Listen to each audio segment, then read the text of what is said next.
Good morning, good afternoon, good evening, whatever it may be by you. Today we'll be reviewing the Sauce in the City Season 2, Episode 34, I believe. It was a very interesting episode, I must say. So let's get right to it with no delay. I'll get this set up. We'll try and get the comments on there, and I'll be quiet. Here we go. You know what? What? I know. Sauce in the City is my favorite show. I know, yes. Brenda is my girl, don't you know?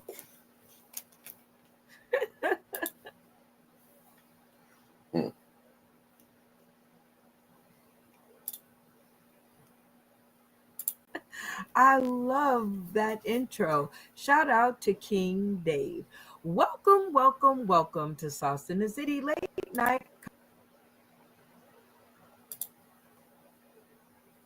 Comedy Game Show, where me and my funny friends, that's right, you can collect all 10 of them, bring our brand of fun and games to your late night arena.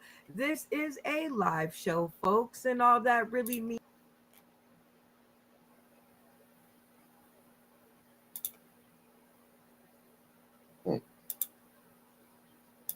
is I'm only responsible for the intros. After that, you are on your own. I can't promise anything. Like I said, I do have funny friends in our studio, and I love them. Hey, Nacho Brian or somebody out there who Nacho wants to clip Brian. that so I can play that for our intro so that I can quit saying it, I please got be you. my guest. First up is Insane in the Membrane. Insane in the Insane. Brain. Welcome back to the show, Rasta Baba Rabbit, Hashem. Twistedly Insane. Very nice to be here today. My cousin couldn't make it. He had a problem with the bris. So, great to be here again. A long time. Wow. I haven't seen you since the comedy church, Sauce in the City comedy church. So Well, welcome back. I had to go to China and then to Israel and then back in America now, back in Brooklyn. Wonderful. Well, welcome back to the show. It is always good to see you. It seems like you're ready to help me to introduce our next contestant to the stream. Boy, I'd like some bacon, but I eat kosher, so I'll go with the next best thing. The person.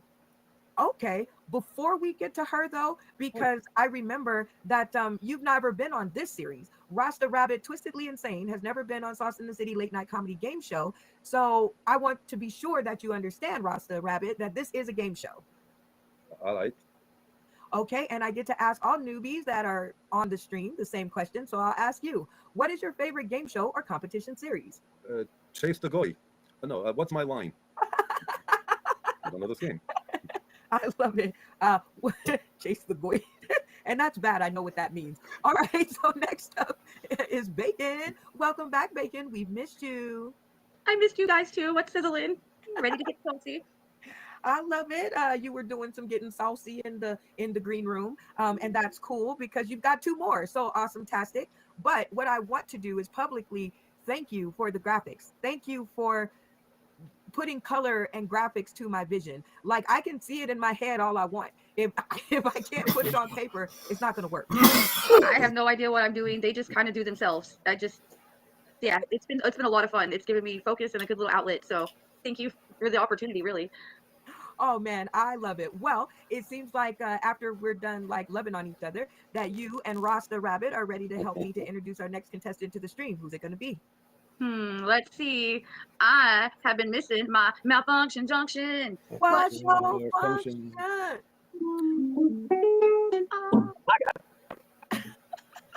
Wow, where's my beard? Welcome back to Malfunction Junction. It's good to see you with or without a beard. Thank you. It's good to be seen with or without a beard, I guess, unless you're the West Virginia State Police. I don't want to see you guys, and I'm hoping that Klein is a CLI in it. I love it. And I hope they give you some of their money because you're a great representation. Well, it's good to have you back on the stream. Tell us what you've been up to. Well, I have been out and about. So I've been to Missouri. That was fun. Actually, did the Blue Room Comedy Club. I did an open mic there, and I was asked to come back. So that's promising. Woo! Yeah, that's kind of a big deal for me. I was all starstruck and said, like, real people had been in there, and then I showed up. It's like, wow, it was definitely my first time outside. Well, I am glad to see you happy, healthy, and laughing all the way to Missouri. I've been there, so not a lot to laugh about. But what do you think of the new guys? Well, they seem pretty calm and collected. They follow directions real well. They jump pretty, I heard the fingers. I had the mute button on the whole time. The fingers on your nose, like it was Nazi-esque. It was crazy. And every one of them said, wow. So they're very attentive in what they're doing. I can respect that. I think they'll do well. I think so too. Well, welcome back to the stream, and it's time for me to put you back with the cast, and for you guys to help me to introduce our next contestant to the stream. Who's it going to be? Let's see. I can't remember his name, but he sounds like I do and bigger though. Rest of the cast, anybody can help him out? Brian? But that might be. I can't read the Or the screen. Yeti? Oh, no, he's got glasses, and he's from Alabama. Okay. I think that's you, Brian, the Trailer Park Daddy. What's going on? And welcome back to the show. Hey, well, thank you. Well, I understand that's my cousin, and we understand each other. The rest of y'all probably won't understand nothing else we say tonight, but we can communicate, and that's all that's what matters. How are you, Brenda? I am doing saucy. I am doing all right. It is good to have you back on the stream. And because you're a returning newbie, what is this, your third episode? Second, third? But I'm big enough that counts too. You're right. I guess your impression was definitely big enough for me to think that it was way more episodes. So what brings you back to the show, Brian? Well, I was actually, I'm glad you asked me that tonight, because I was actually telling my mom that I have not been doing a lot of stuff lately because, short story, I lost my brother unexpectedly last year. Aww. So I've been dealing with that emotionally and physically. And the other night, getting on this show actually sort of rekindled that, like, hey, you're good at this. You need to get back and focus on you. And having that opportunity and meeting everybody the other night, we had such a blast. Hey, it's awesome. That's all I can say. It's saucy, Miss Brenda. It's saucy. I love it, and my condolences for your loss. And shout out to Quincy. Quincy, we love you, brother. I'm glad that the show can help you to rekindle what you need to rekindle, because we are family. Hey, y'all. Okay, well, it's time for you guys to help me to introduce our next contestant to the stream. Who's it going to be? I would like to introduce, because I messed his name up several times the other night, Mr. Randy Holton. I'm digging it. Randy Holton, all the way from Tampa, Florida. Hi, Randy. Hi, Brenda. It's good to see you for your 10,987th and one episode. Welcome back. I have a poem today, if you like. That's actually really cool. It goes like this: Quincy, Laura, and Michael were sitting in a tree. They all kissed and fell out of the tree. That was the worst poem ever, but forever. I didn't say it was going to be good. I hope you guys didn't fall asleep out there. I hope y'all are still tuning in.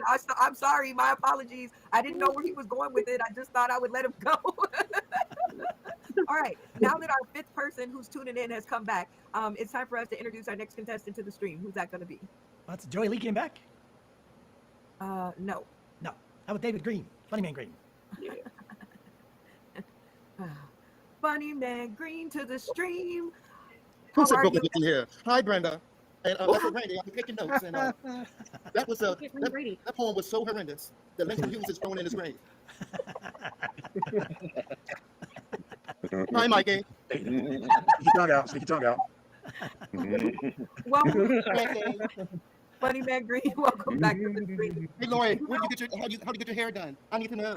I'm so sorry that you banged your head and got hurt a little bit, but I'm so happy that you get to hang out with us while you recover. So welcome back, and great invitation. Brooklyn, shout out, Brooklyn's in the house. All right, Funny Man Green and the rest of the team, look at me dropping bars. It's time for us to introduce our next contestant to the stream. Who's it going to be? Scared out his pants, Jay Watt. Jay Watch. Brenda, Yeah. you didn't scare him when you were talking. Jay Watch is not here. Was he here in the green room? No, he wasn't. Joey Lee was a good guess, because at least Joey Lee was in the green room until I told him to go out. But you had people in the green room with you that you skipped over them to go straight to somebody that we have not seen since the last episode. I just want to give Jay Watch some comforting words. You know me that. I want to pay tribute to Jay Watch too. Yeah, he'll be all right. I promise. Yeti. All right, Yeti best to the stream. Yeti, how does it feel to be passed over for somebody who wasn't even in the green room? It's part of my existence. Yeti Best, back again, smarter, faster, overconfident, and a bit delusional. No, the only comeback and head of hair better than what I got going on is from our grocery girl, Lori. Using the long run and here for some fun. That's what we're all about. Oh my God, you and Lloyd Legacy Sharp would get along so well. Rest of the cast, put your finger on your nose if you agree. Welcome back, Yeti Best. The more I see you, you're almost within adoption range, actually. So, what do you think of the new guy returning? Oh, you must be talking about the Trailer Park Daddy. And I love him. He's a lot of fun so far. Very nicely put. Time for me to return you to the rest of the cast. Brian, you're doing great. All right, it's time for you guys to help me to introduce our last contestant to the stream. Who's it gonna be? Played by Santana. And Only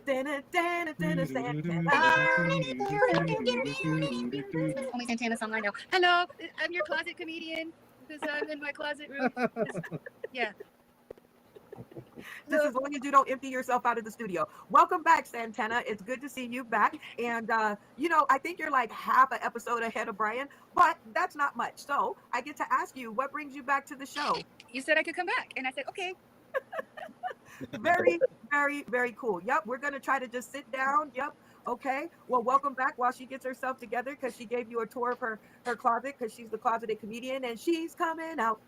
She wants the world to know. Got to let her show. Well, welcome back to the stream. And you guys give yourselves a round of applause for being tonight's cast.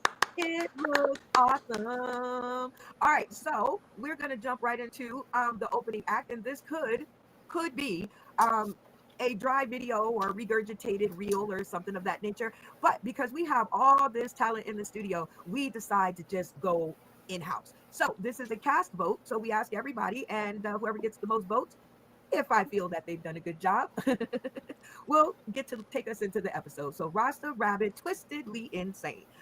Who's going to take us into the episode, do you think? Anyone here named Jesus? No. Santana then. His next best choice. Aw, thanks. I was really racking my brain to find a Jesus. I was like, could he mean Jesus? No, okay. Yeshua. Look, we're trying to get rabbinical approval here by the end of the night, all right? Okay. Randy Holton, who should take us into the episode? I like bacon in the morning. Ooh, it's been a while. I can definitely agree with that. Bacon, who takes us into the episode? I want to hear what the Rasta Rabbit or Rabbi. I'm not quite sure. Either way. Me too. We haven't seen him in some years, a couple of years. So great choice, Bacon. David Funny Man Green, who should take us into the episode, do you think? I'm gonna go with Randy. Yeah, bacon. Ooh, 2 for Bacon. She's gonna get it sizzling. All right, Yeti Bass, who's gonna take us into the episode, do you think? Is that bacon in the bag? Please, I want some bacon. She is one of those that is irresistible and can fast become a habit. Brian, the Trailer Park Daddy, who do you think should take us into the episode? I'm sorry, I had my mic on mute. I was talking to the Yeti's mom, and her best friend Lori said that bacon should do it. I love it. Malfunction Junction, who should take us into the episode? I was kind of interested in looking at the Western rabbi there, old circumcision kid. Put him Okay, Rasta Rabbit is definitely a great choice. All right, Santana, you get the last vote on this. Who gets to take us into the episode? Lahoyam. Forgive me, Rabbi, for I have Rasta too many nefarious. Ms. Bacon, find somewhere to plant your butt cheeks, please. Because the rest of the cast has voted you onto the stream and you're giving me vertigo at this moment. Where are you going? She's probably outside to have a cigarette. I guess. I forgot the cigarette, so then I got right that, and I was like, well, I'm stuck now. Smoking's bad for you anyway. Well, your cast has voted you to the stream for a return 3 minutes of comedy. It does not have to be jokes, but for the love of late night. I have a question first. We're not still doing clean, are we? It's after the intros, right? We're good? I'll pay my $20.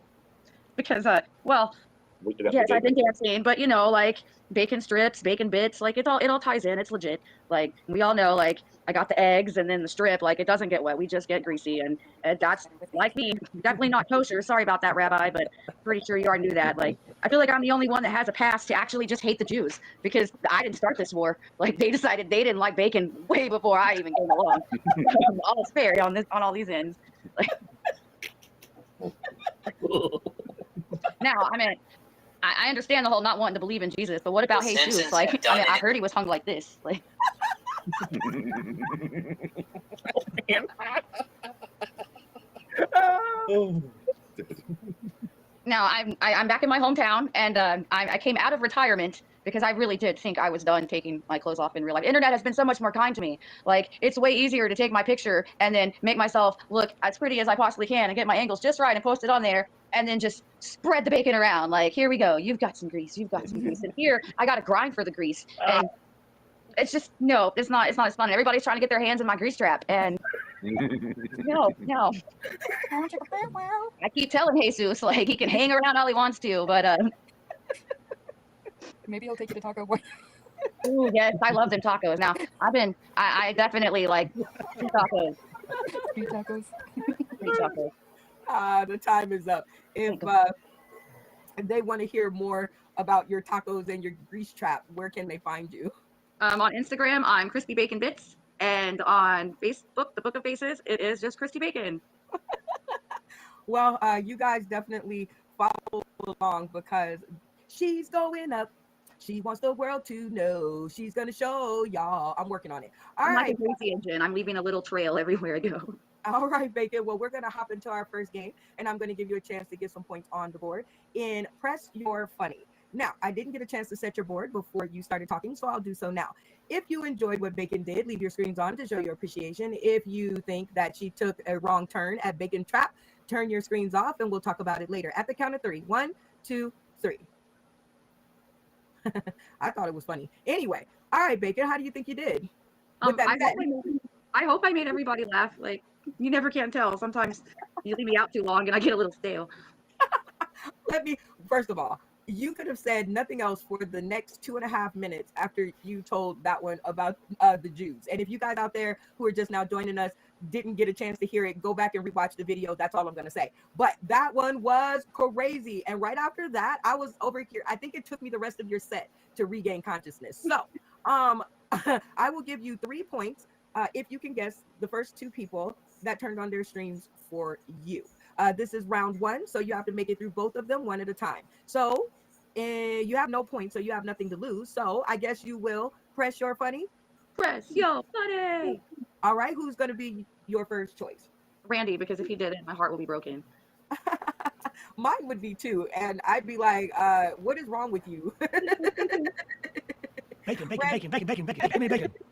No surprise here, ladies and gentlemen. Randy Holton, what got you to turn your stream on for the bacon? Well, I mean, any conversation about bacon and tacos, I'm all in. Well, Bacon, you got one very enthusiastic yes. So who will your next contestant be? I'm going to go with my bestie. I need some beans with my pork. Oh, my magic beans, Santana. I don't really think there's a surprise here. What got you to turn your stream on for Bacon? Bacon's always funny, even when she's not trying. Like, she'll say things and doesn't realize the irony, and I'm like, Totally. I'm in total agreement with you. All right, Bacon, 3 points on the board, 2 very enthusiastic yeses. You can take your 3 points and go home, or I will give you 5 points if you can guess the next 2 contestants in round 2 of Press Your Funny. I will up your points to 5. What will you do? I want to press my funny. No whammies, no whammies. Now, are you sure? Yeah. Okay, so who's your next person going to be? I would like to go with the rabbi because I offended their whole, everything. And I'm sorry, Miss Rabbi, or I'm... Oh, Shmoy, I'll have to go. I have to go handle the shiksa. Bye. Master Rabbit Twistedly Insane turns his camera on. What got you to turn your camera on, even though you don't eat bacon? It was the bacon that got me to turn it on. Also, I heard she does. It's called Goy fans. We need to put more clothing on. Also, Lori said you should get your hair done and do your nails and look like a woman, and you'll make a lot more money at the club. Just shove your ass in their face. I don't know. You got a nice tuchus? Let me see. All right. Well, tic-tac-toe. 3 enthusiastic cameras in a row. You guys give it up for Bacon, because she has not zonked out yet. All right, Bacon, who's up next to help you to reach your 5 point? I don't know how they grade or how they do yet. So, but I'm gonna try the Yeti. I need my Wookiee because I did it all for the Wookiee. She did it all for a Wookiee.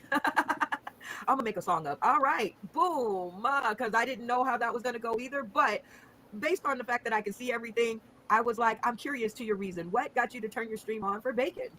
If there was ever a time in society that we could pinpoint where everything went wrong, it would be this time. Absolutely. However, it was Grease Trap all the way. That was the funniest damn thing that I had ever heard. When you call something that's definitely not that thing something else, I get the giggles. Well, you guys give it up for Bacon for reaching her 5 point threshold. All right, Bacon, you can take your points, your 5 points, and walk away. Or I will give you in this round 7 points if you can decide the next 2 people who turn their stream on for you. What will you do, Ms. Bacon? I'm gonna press my button. Okay, so who's going to be up next? Let's see. I would like to go with my trailer park daddy because I'm definitely your little trailer park princess. Uh-oh, I hear something going down. Brian, the trailer park daddy, what got you to turn on your stream for Miss Bacon? Because, this is only our 2nd episode, and this is your first time meeting her, so I'm very curious. Okay, I'll tell you the truth, because we're all friends here. As soon as I saw her, she reminded me of a girl I used to date back in the day. Her name was Fatback. But we broke up because she always made my blood pressure go up. And now I'm married to a piece of bacon that's super crispy. But I love you. You got it, girl. You got it. I guess he didn't know your name is Christy Bacon. No, I mean crispy. That's a little inside humor. Anyway, Bacon, it seems like you're halfway, or actually, you know what? Yeah, you're halfway to 7 points. So who's going to be next? Oh man, now I don't know because Malfunction holds me, he'll tell me how it is. He will indeed. And Funny Man Green, well, he voted for you. Where's your face? Why is your face over there? What's over there? Yeah, there you go. Who's going to be next? She's hiding. I guess we go with Malfunction Junction. Well, let's put the curtains on and see if Malfunction Junction is going to tank your points or if he's going to help you to get to 7. Well, Malfunction Junction, what got you to turn your camera on for Bacon? Well, I mean, it is Bacon, and while it does not ever take much to get me in the back of the van, it takes way less to get me to check in the trap. So, yeah. Okay, Bacon. Well, that wasn't so hard, so bad. He turned his stream on, so you're doing good. You only have 1 contestant left in the studio, and you can take your 7 points and run, or I will give you the whole 10, the whole enchilada, if you press your funny. And David Funny Man Green has turned his stream on for you. What will you do? Do. Let's do it. Yeah, I don't know. Wait. Before I just let you do it, 7 points is a lot. Okay, it's only 3 more points if he did turn on his screen. If he didn't, though, you're gonna roll all the way back down the hill to 0. So now, are you sure you want to press your funny? I usually have negative points anyway, so let's do it. Well, all right. I love someone who likes to go for the gusto. And let's see. Well, he turned his yay! Woo! Thank God you did not sink her battleship. What got you to turn your screen on for the Bacon? Well, I got her back, like Lori and James Lori and Quincy got your back. But what got me to turn the screen on when she put the Jesus to the Jesus, whatever. And I'm giving you some advice. If you decide to get him a drink, no ice. No ice for Jesus. That's good. Okay. Funny Man Green is on his computer again, and it's not the first of the month. Wake up. Anyway, just remember, Funny Man Green, you got a little lag going on, but everybody give it up for Miss Bacon, who got the whole 10 points, the whole enchilada. Very nicely done, Bacon. So we are going to do the sponsor. Brown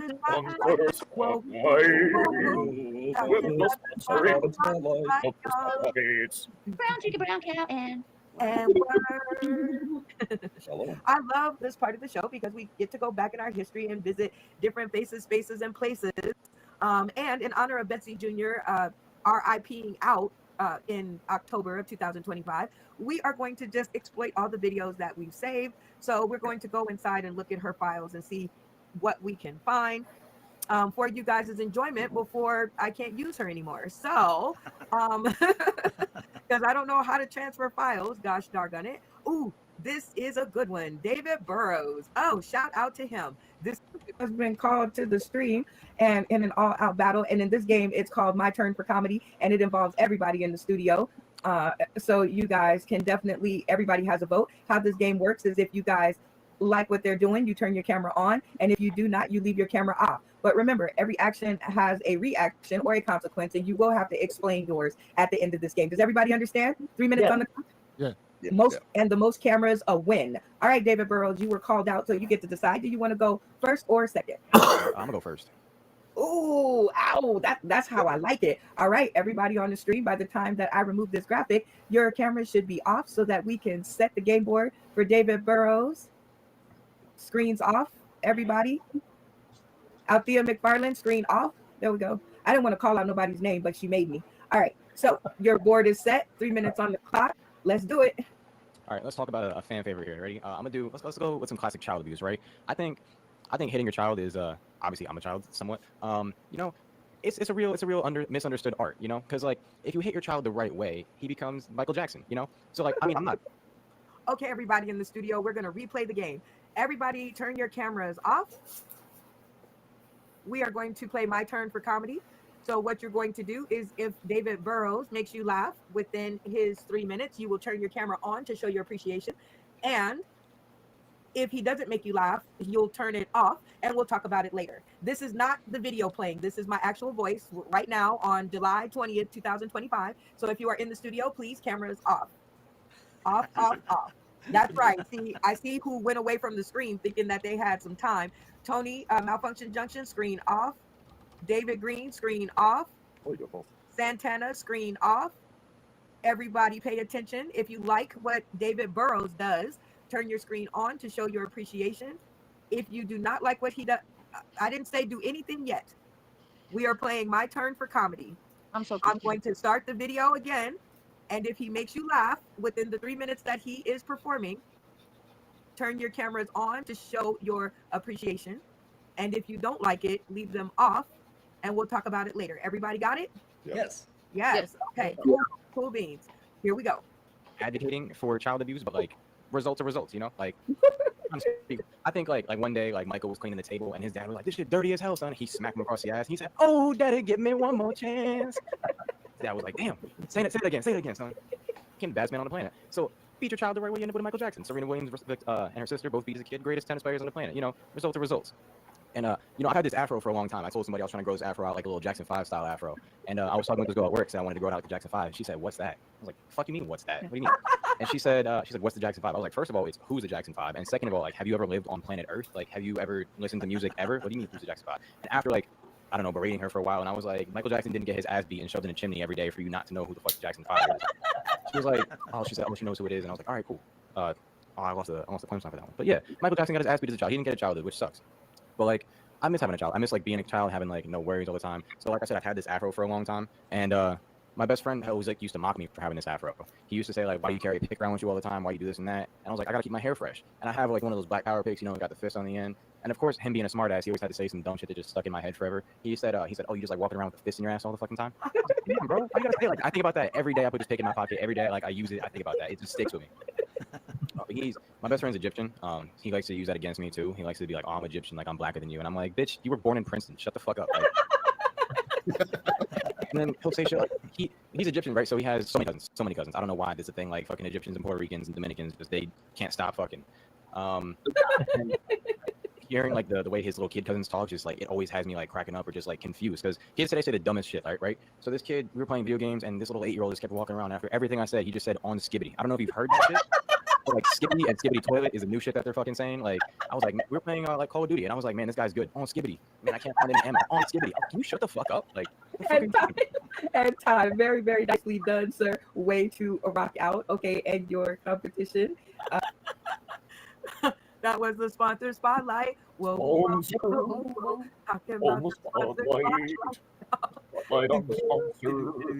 and work.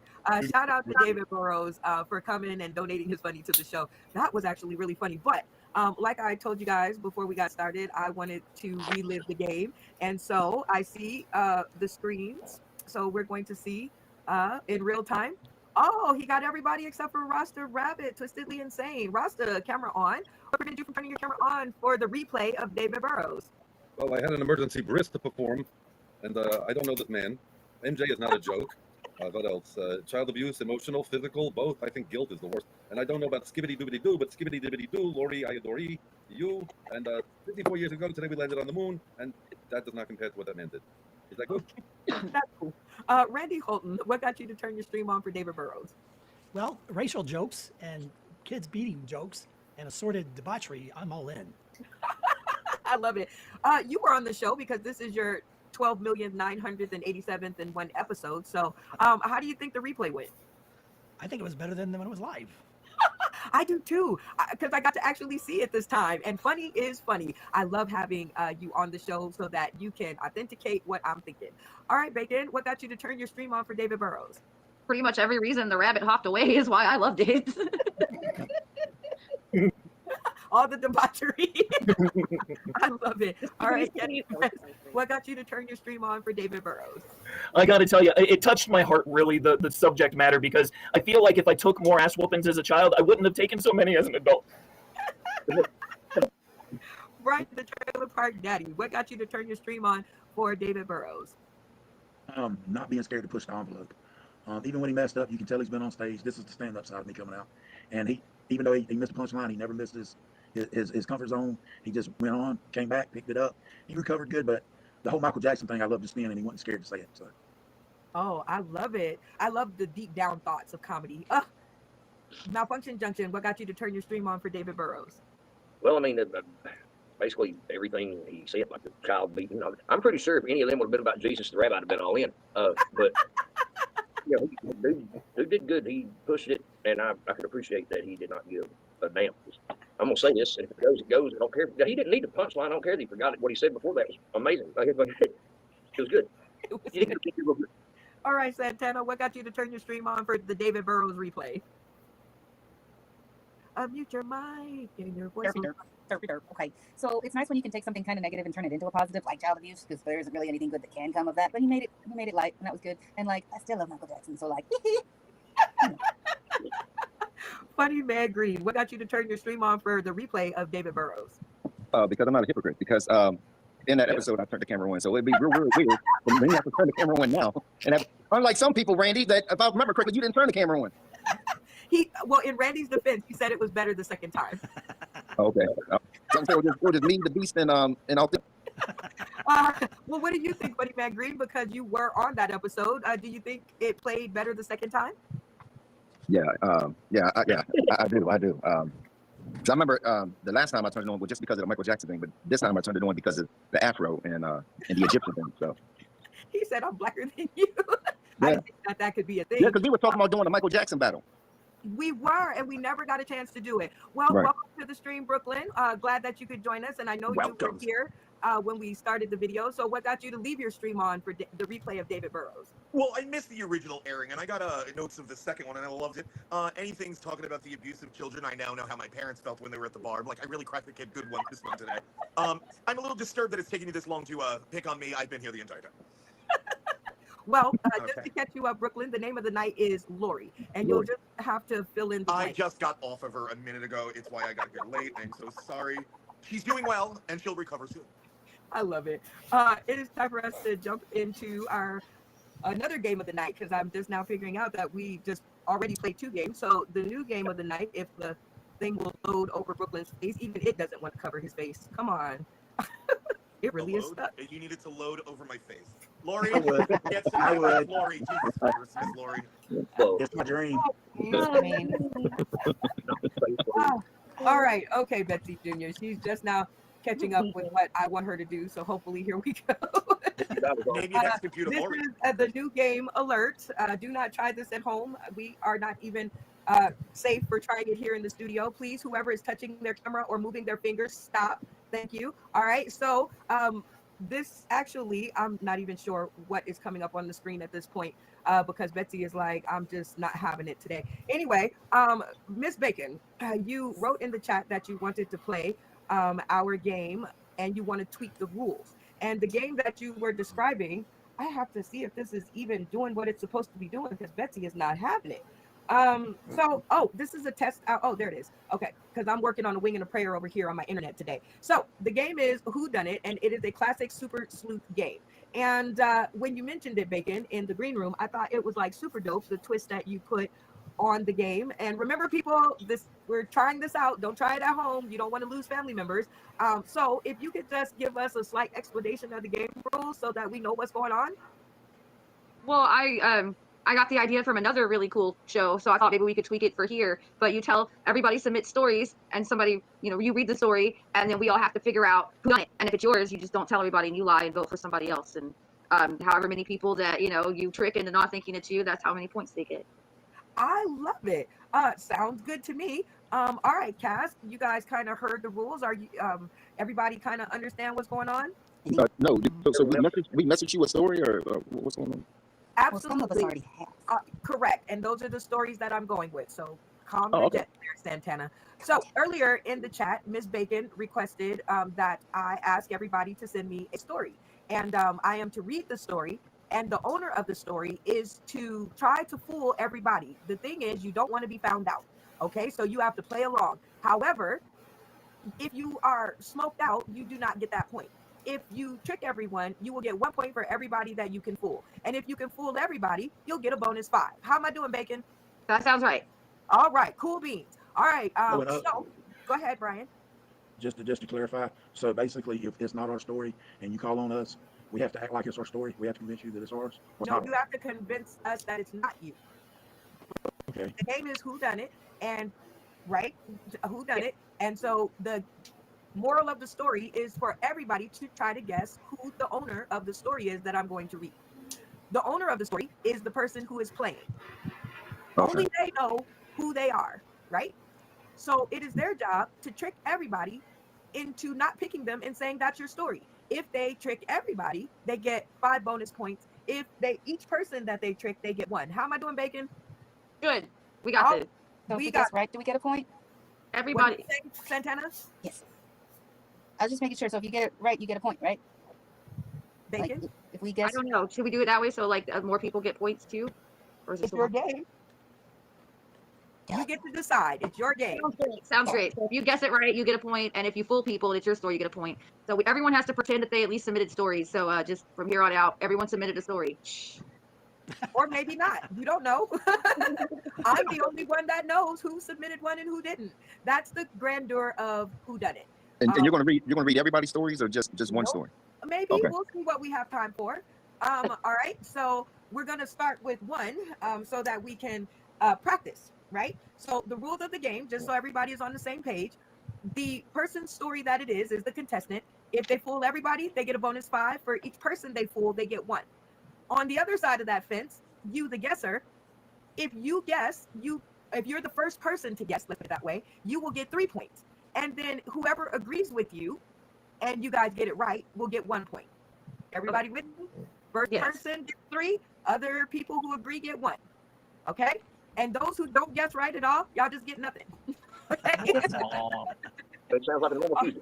All right, Bacon. I love the way that you explained. Bacon explains all. Oh, Betsy Jr., come on, girl, catch up. You're still getting updated, okay, until 2025. So let's do this. I just want to remind the people out there at home, if Betsy Jr. will allow me to, that this is a new game alert. Do not try this at home yet because you don't want to start fights with the people in your household because you don't know what you're doing. Right, Bacon? That's right. Okay. All right, I'll return you to the cast. I will find the first story here on my phone. Okay. And Joey Lee, shout out to Joey Lee, everybody. He's watching a movie with his wife. So shout out to him. Go ahead, Joey. Stop watching porn with your Yeah. Yeah, good luck. Okay, so this is the first story. One time I lost my cell phone and found it 30 minutes later under my boob. That's my story tonight. The worst part about it was I didn't actually the person standing next to me heard it ringing. So the worst part about it was that I don't know how. Okay, anyway, but basically the person next to them heard it ringing, and so they helped them to find it. All right, so you cannot ask.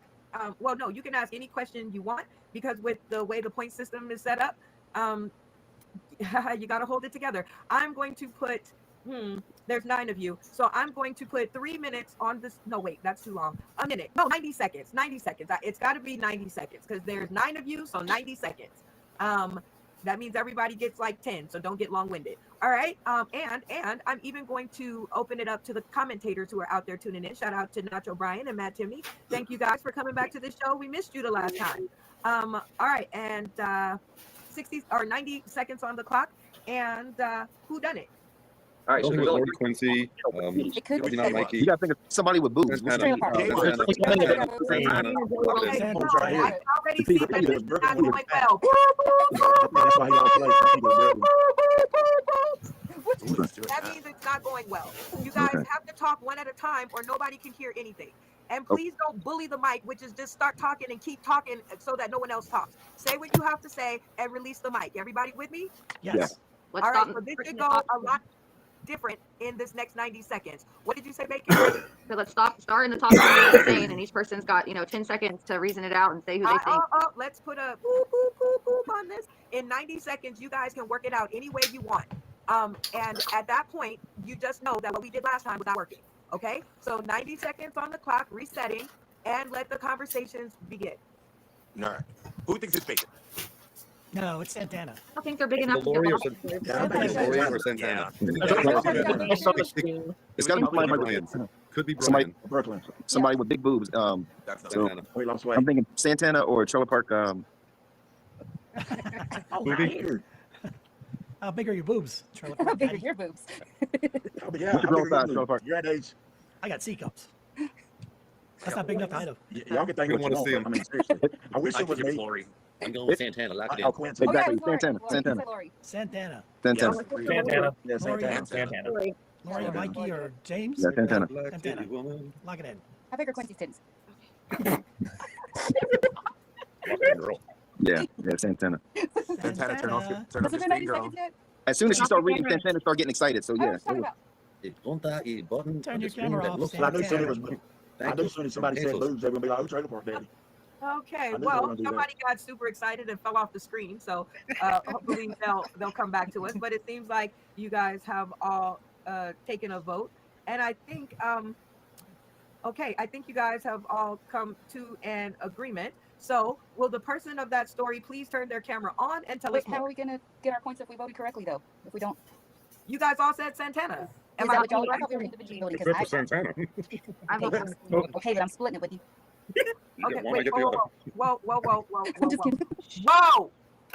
All right, so what has happened is you guys group voted and Bacon didn't get one person at a time like she said before. So Bacon, camera on, and I'll let you do that now. Okay, so do we want to do a group vote or do we want to do one at a time? Like, I'm fine with either. I thought we were individually. We just won't get the 1 point if we got it right, which really isn't going to matter anyway. Well, if somebody wants to do an individual vote, let them turn their camera on. They can get a different name than Santana. It's possible. True. Make a decision. I can do Individual. Santana. So Santana. We all vote for go. Santana, so let's just do it that way. Do a group vote. Okay. Everybody did Santana, so All agree. right. Yeah, everybody Santana. So how And- about if everybody thinks it's bacon, turn their camera on? okay. We'll go close to How the about camera. this? Okay. Hush. Sorry. Right. I know we get excited, but we only have 2 hours. All right, Bacon. So in this instance, I would have done, well, I was expecting you kind of to do it this nature. Rasta Rabbit, camera on. Who do you think it is? Who done it? Santana, I'm gonna go with. Perfect. All right. 1 for Santana. Randy Holton, camera on. Who do you think done it? Santana. She's the only one with the bigger boobs. Yeti Best, camera on. Who do you think done it? Santana's definitely look capable of losing things in, so I'm gonna go with that. Brian, the Trailer Park Daddy. Who done it? I think it was Santana. By the way, when everybody was like, "Oh, that's Trailer Park Daddy," good one. Santana, your booty's in the fire. Camera on. Who do you think done it? I mean, I can't vote for myself, so I'm voting for bacon. I had like, I mean, I could have trailer parked it or I could have lorried it, but I have to be true to myself. All right, Bacon. She And my thinks phone you works. did it. All right, so that's 1 for Bacon, and everybody else says you, Santana. So let's see, Funny Man, green screen on. Who do you think done it? I think it's Santana. Like I said, when you start reading the story, she was all excited and everything. Like, you know what I mean? So I think Santana. Okay, Santana, the spotlight's on you, my dear. All right, Brooklyn, camera on. Who do you think done it? Oh, hold on. I haven't heard the name Santana said more times than the American Music Awards in 1987. My name has I been mean, in they more won mouths. everything that year. I mean, have you seen them? You can lose a small couch under those things. Not All a fan. right. Just too much Well, competition. then we'll go backwards. Will the owner of that story turn their camera off at the count of 3? 1, 2, 3. I didn't want to give it away because I was with them. You I should have fooled stuck to my everybody. guns. So you got 1, 2, 3, That 4, trailer park 5, down. 7 points plus 5 because you fooled everybody. How am I doing, Bacon? Pew, pew, Well, pew, that's the best part. All right, Brian, camera on. Tell us more. Okay. So, like most men, when I'm at home and not in public like this, I may not wear a shirt. Well, one day I was sitting on my chair and sort of dozed off and leaned over the arm of the chair, and somehow it got stuck up under there. But that's not the bad part. I tore my house apart for 13 minutes looking for the thing. My wife would call it. We would hear it and move furniture. Finally, I'm standing in the kitchen. And she calls it and she looks over at me and she said, like, "Hey, guess what you did? It's raining." All right, you guys, give yourselves a hand. Well played, sir. Well played. I knew it wasn't me, so I thought it happened, but I was Give like, I Miss couldn't. Bacon a hand. Okay, like I said, How many points is that? I got 12. Let me speak. You guys get. That's how you know it's a good game, Bacon. It takes some power to wrestle the reins back from him when it was a good game. So I will in this next new game. As I said, people do not try this at home because you don't want to start fights. Actually, we're gonna play one more time. Who has time for one more time for the new game? Yeah, everybody clap your hands. All right. So let's go on to another. Oh, okay. Here we go. Hold on. That's funny. Okay, hold on. I'm looking. I am looking. Okay. Well, let's go here. Remember when me and my mom took a walk to the store? It was Easter, so she was wearing white, but don't know what she ate, but she kept telling me, hurry up. We had to go. Anyway, she didn't make it. Diarrhea everywhere. Had to watch her do the walk of shame all the way home, shaking my head. All right, well, 90 seconds on the clock. Miss Bacon, you just saw an example of how I would run the game. It's still your game, so 90 seconds on the clock. And wait a minute, where's the graphic? Okay, people, we are just practicing over here. Tell us. Let's see. Oh, Betsy is just not having this shit tonight. She is just not having it. Okay, so tell us who done it. 90 seconds on the clock. Let the conversations begin. It's got to be somebody with the mom or a something. story about Lori. I tell you. Or James. Or We're looking out the rare insanity for Lori tonight. Well, we know it's not Steven. Or Mikey or No, Quincy. it's Jesus, obviously. No. Embarrassment I don't really think went. so. No. I'm gonna go with Randy. I'm going with Randy. Well, we know it's not trademarked. All right, so let's start at the top. Let's go ahead. We're gonna go ahead and vote. We had the 90 seconds. We discussed it for a moment. Insane. Who do you think it is? Is it your story? Hey, this is my story. I had a story like that, but I didn't send it to anyone. My mother would come back from the dead and kill me. All right, so who do you think it is? Oh, eeny, meeny, miny, schmo, who ate Chinese food and had to go. Funny Man Green's mom. Funny Man Green story. I'm walking that in. Some bad Chinese food on a Sunday. All right, what do you think it is? I think it's Santana. Again? Well, I knew it wasn't you last time. All right, Mr. Yeti. I have nothing to go on, so I'm going to just guess. I'm going to say it's you, Bacon. I accuse. All right, Funny Man Green. Who do you think it is? Whoever said Randy, because that's normally how he starts the story. You know, he's like, remember the time when I was at the trailer park? And so yeah. Remember ice cream? Ice cream made my mom poop herself. Yeah. All right, Santana. Who do you vote for? Randy. He's got good logic. I'm gonna have to say, yeah, let's pick on Randy some more. All right, Brooklyn. I don't know. Now I'm confused. I think his mom was trashy enough to done that. I thought it was Yeti because the whole shit in the woods thing. So I'm gonna go with Randy too. All right, and Randy, who do you vote for? Well, knowing the one person that lives in bumfuck Egypt and has to walk to the store and would be walking with her mother, that's Bacon. You're right. She has to, because all the cars are broke down. All cars are sitting in the front yard. They don't run. So she can we change our answer? I know. Yes. I feel like Randy. Randy knows this and used this against me, which is why it's his story. We went from titty to shitty. What's next? Can we change our answers? There's Michael Randy Dawson, first off right in dog, making the his judgment. All right, Oh, you multiple guys, bands. the I'm time streamers. is up. Randy, hold my rocket. The time is up. Why is your camera off? Why are you messing with the buttons? Why are you doing anything? All right. Anywho, conversation is up. So will the person whose story that it is please turn their camera off at the count of 3. 1, 2, 3. Oh, another clean sweep. Rasta Rabbit was the only one to guess it correctly, so he gets on the board. Funny Man Green, camera on, and tell us more.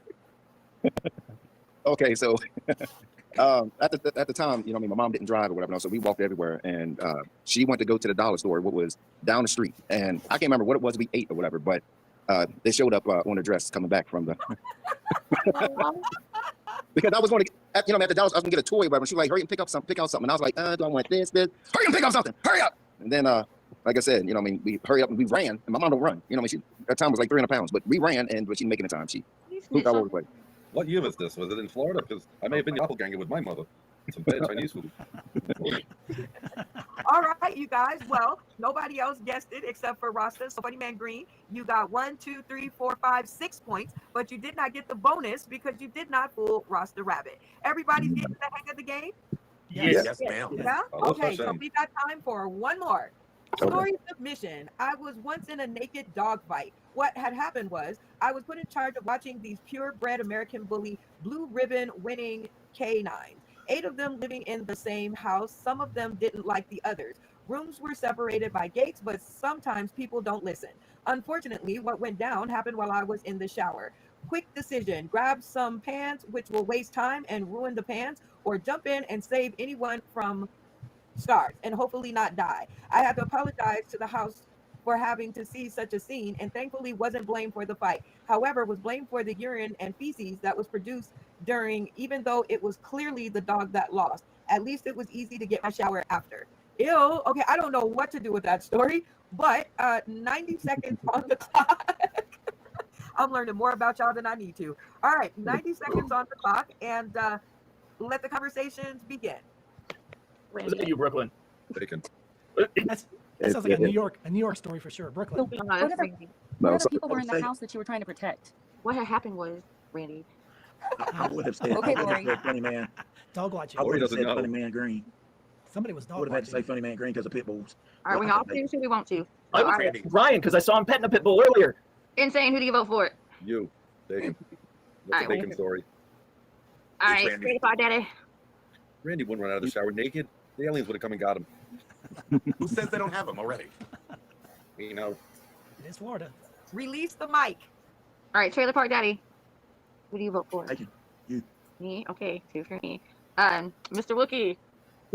I think it may have been Brooklyn. He's the furthest from the one that I think it was. However, I think that that's maybe a red herring, so I'm going to go with him. All right, Mr. Funny Man Green. Okay, we're talking about being naked and jumping.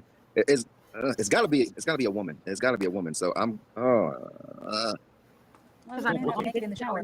Sometimes Yeah. I'm a woman. That's me. No, it's got to be no. I'm going with bacon. Hey. What you got? All right, Santana, my beanie weenie. I want to vote for you, but I don't know. I'm just gonna do it. I'm sorry. I love you. I thought we were homies. We're gonna sleep on the couch tonight. You're sleeping on the couch. All right, Sleeping in Brooklyn. bed. Is it your story, Brooklyn? Your story, isn't it? I Who do you can't think tell a it lie. is? I'm Catholic, so no. Could be. I wouldn't do that to a dog. At least, not you. I'm gonna go with bacon too. Whoever it is, I'm disappointed. Why? Seriously, They save the animals or whatever. scary. With dogs All and right, cages, so- that sounds great. I You can think take a it's shower Randy. and some doo doo. That's That's my vote. I'm voting for Randy because it was so long-winded and it rambled on forever and it had all his little catchphrases in there. And Randy, who do you vote for? It sounds like a dog sitting story, and dog sitting is huge in New York City. Brooklyn. All right. My pen just ran My out of ink. shocking past comes back to haunt me again. All right, we got 2 for Brooklyn, 1 for Randy, and 1, 2, 3, 4, 5 for me. Watch me, y'all lose his Santana. It's heavy. All right, will the person who did the terrible, terrible deeds, the dirty deeds that they've done, yeah, whatever, turn off the camera on the count of 3. 1, 2, 3.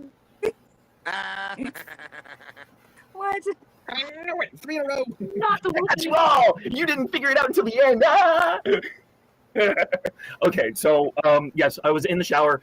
Somebody had walked through the kitchen, and one of the dogs came barreling through at the same time to one of the dogs that was in the kitchen. They didn't like each other, and all of a sudden, a kerfuffle ensued.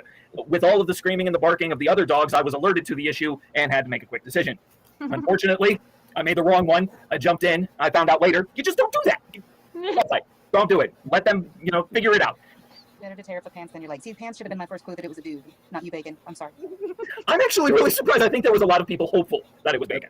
I have a question, Yeti. They wanted to imagine that in their head. What it says is we have entirely too much respect for you and not for Bacon. Moving on. This Very is important question, though. Who lets the dogs out? Still don't know. Everybody was just laughing at me, so they didn't really figure out how it happened. All right, you guys, release the mic. You guys can. That is going to be a new game. Release the mic. So Bacon, y'all give it up for Bacon's new rules on an old game. Who done it? It definitely, you taught me some things. So people tuning in today, tomorrow, and beyond. That's how you develop a game in 3 steps. So y'all give it up one more time for Miss Bacon. In her version of Who Done It 2. Yeah. All right. I knew what I was doing when I made the graphic. I just didn't understand. I didn't know how to make the game work. But great job, Bacon. Great job. So we're going to play the next game and give you a chance to get some points on the board with your awesome twist on this game. So we are going to play our other new game. And like I said, folks, do not try this at home because it is not in the card game deck and we're still working out the kinks. But this is called Grade Your Game. And so everybody in the studio, it's played much like Test Your Funny. You will give Bacon a grade between A and F on her twist on the rules. Bacon, if you remain in the 80 range, you will get 5 points. And if you hang on to the honor roll, you'll get 10 points. All right, deal? Deal. All right, I have set your game board. So who's your first grader gonna be? I would like to go with Insane in the Membrane. Roger Rabbit, Twistedly Insane, A, B, C, D, or FL Bomb. I had no fun at that game. What would you grade Bacon on her game? Well, after contacting Lori Greiner from Shark Tank, we definitely give it an A and want to talk to her after the show. I love it. All right, Bacon got shy. Why is your camera off? You hit the wrong button. She had to go to the bathroom. All right, so Rasta Rabbit, who is going to be her next grader since she's unavailable for comment? I want to know what the funny man Green has to say about this. All right, Funny Man Green, A, B, C, D, or FL. I had no fun at that game. What would you grade her game? I think that game was beautiful, just like Lori's hair. I'm giving it an A+. I really like that game. Yay, she got an A+. All right, Bacon, it seems to me that your rules are a hit in Who Done It 2. All right, so you have 2 enthusiastic A's. Who's your next grader gonna be? Beans. Santana. Beans. Beans. All right, Santana, A, B, C, D, or FL Bomb. I had no fun at that game. What would you grade her game? I give it an A for sure. We just got to tweak the point a little bit because I think the person whose story it was, they should get points as well for all the people that they tricked out of. You see what I mean? Oh, they did. Okay, cool. They did. Okay, it's very confusing, but the point system's fun. It's cool. Okay, Bacon. You still have 3 tic-tac-toe, 3 A's in a row. So you are hanging on to that honor roll like nobody's business. So who's your next grader going to be? Let's go down to the south and find us a Yeti. Yeti. I think I did it right. Yeti Best, A, B, C, D, or FL. I had no fun at that game. What would you grade her game? A+, 2 A+ is the only way I could give her a higher grade. I'd have to start calling her Lori. I love it. All right, y'all give it up for Bacon. She's hanging on to that honor roll. All right, so who's your next grader going to be? Let's see.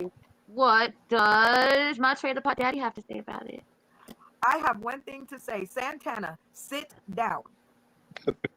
I do not want to see the back of your head or the back of your back for the remainder of this episode. Please and thank you. That's a great outfit. You look great. All right, who's going to be your next grader? Sorry, forgot. I got distracted by boobs. Me too. Brian. It's Brian. It's okay. Jelly Roll Jr., the bear claw. Trailer Park Daddy Blatton, A, B, C, D, or FL. I had no fun at that game. What would you grade her game? I give the game an A. And you know what goes good with bacon? Peanut butter. I heard it was the best thing you could put in your mouth unless you live in Vegas. I'm gonna have to try it out. Shout out to Kyle Yankowski, who is going to be our live chef on our benefit program for Nacho Brian. That's right, that's coming up too, folks. So please make sure that you tune into that episode, and $5 donations are appreciated because he's a bad man, Madema. Oh, different show. All right, who's going to be your next grader? Let's go with Randy Hilton. Randy. A, B, C, D, or F. No, I had no fun at that show or at that game. What would you rate her game? There was 3 bears named Lori, James, and Michael. And James said, somebody already ate my porridge. But after that, we were talking about the show and the game. Porridge is a terrible stripper team. The 3 bears, Lori, James, and Michael said, give her an A. Okay, that was a long way around. People out there in the tuning in today, tomorrow, and beyond. Because of that story, I'm only responsible for the intro. I just want y'all to know. Hey, Jay Watch, wake up. Mikey, Q, James, and Lori. I'm only responsible for the intros. Okay, as long as y'all know. All right, so you have 5 enthusiastic A's and 1 long story of an A that I hope didn't put anybody to sleep, Randy. Bacon, who's your next grader? Let's go with Brooklyn. Brooklyn. All right. Oh, thank you. I'm late, but never, I'm always here. I want to clear up something. Wait. I got to ask the question first. Oh, yes, ma'am. A, B, C, D, or FL. I had no fun at that game. What would you grade her game? Well, without giving away my story, my grade comes after I need to clear the air. I spoke to Jay Watch extensively today, and he said that he was not sleeping. He was merely resting his eyes. I don't know how I believe it, but, he was doing a lot of snoring. Yes, it's a little long-winded. There's a reason this show takes 2.5 hours, because Randy throws stories at us that no one's ever heard before, and no one ever I got here late. I don't care. I'm still busting balls. There's been note-taking. I'm not happy, Brenda. I didn't win, so I'm going to give it an A+, because Lori told me I had to. She has a fun, I'm afraid of her. You guys give it up for Miss Bacon, hanging on to the honor roll, doing it like she does it. Oh gosh, I'm telling you, Bacon, put me in charge of your career. Like I said, I'm gonna strap you like one of those things out of the never-ending story, and we are out of here. I have a question. When you strap one on, will there be pegging involved? Oh boy. Oh boy. All right. Well, taking an answer. I definitely love the game, Miss Bacon. Great job. And I'm glad that you actually came or got to come on the show. Your internet held up. So you did a great job on the game. And I'll tell you guys why later in the green room, because it's time for us to move along before we're not able to get anything else in. Brenda, did she get points? Bacon got 10 points for her game. Okay, that's okay. Magic, ninja, slut. Oh. Yep. When you are the host, you can't get points. That's one of those downfalls. When you play the game and you're the host, you have to be the host. You really don't get an opinion. She slipped one in there because it's her game and she can play it the way she wants. But no, I was saying that she get points for the game for the pressure. I mean the grade game or whatever. And I answered that question, right? Right. I was just okay. So I don't need any more clarification. I answered that question, and I was going on to say for the people tuning in today, tomorrow, and beyond, and the owners of the game decks. Generally, when you are the host, you don't get to play the game. Your job is to host the game. That's just like in comedy, a host trying to do a set in the middle of the show, right? That's what they're there for. They're there to host and keep it going and keep the game fun and funny and keep it pumping, right? So great job. Y'all give Miss Bacon a hand. She did a phenomenal job. All right, Ms. Bacon, you're going to take us into our next game because, we have to play this one because it's in the card deck. It's in every deck that goes out, and it is You Say Trivia, an interactive comedy trivia game where, we changed the rules, and I think we're going to play the same way that we played before. Everybody with me? Yeah. Yes. Yeah, everybody want to play the new rules? Yes. Yes. Okay, so let's explain the new rules to the people tuning in today, tomorrow, and beyond. Funny Man Green, I don't want to see the side of your head no more. No more. All right. So anyway, the way that we play it this time is that everybody gets a chance to ask their trivia question. And you will give your trivia question and 3 answers, Brian, the Trailer Park Daddy Blanton. 3 answers. Okay. 1 correct answer and the other 2 answers are incorrect. Okay, everyone? Everybody got that? Yes. Yeah. All right. So you do not have to wait for them to read through the question and the answers. If you think you know what they're talking about, turn your camera off and yell, take over. And when you come back to the screen, you'll be given the chance to give your answer. And if you are correct, you will receive 3 points. Everybody with me so far? Yes. Yes.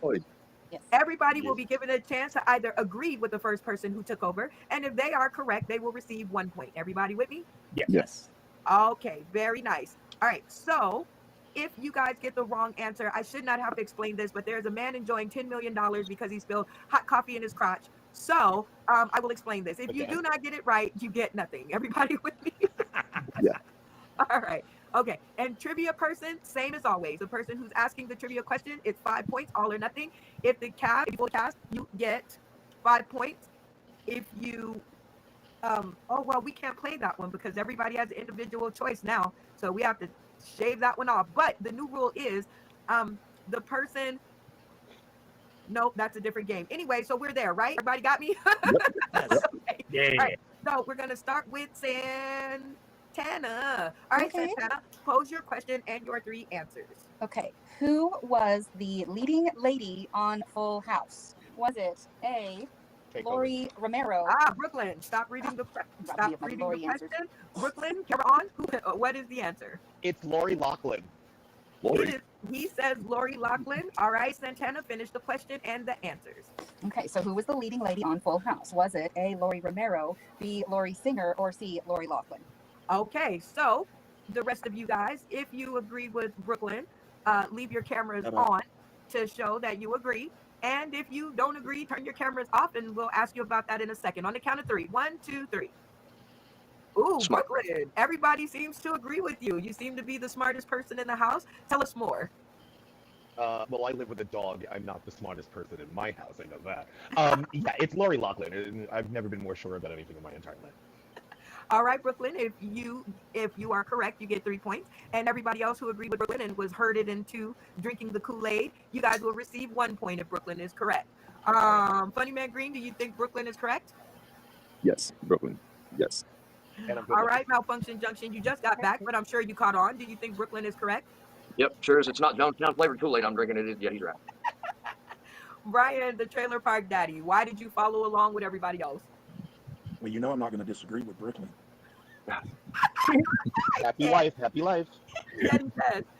Did you just jump in there and agree with everybody, or do you think that's the right answer? Oh, I'm totally jumping in and agreeing with people that are definitely going to be smarter than me. But at the same time, you don't just pull that answer out of your butt. That's something that you know. She didn't even finish the answers. He got that. So yeah, I'm going to agree with that.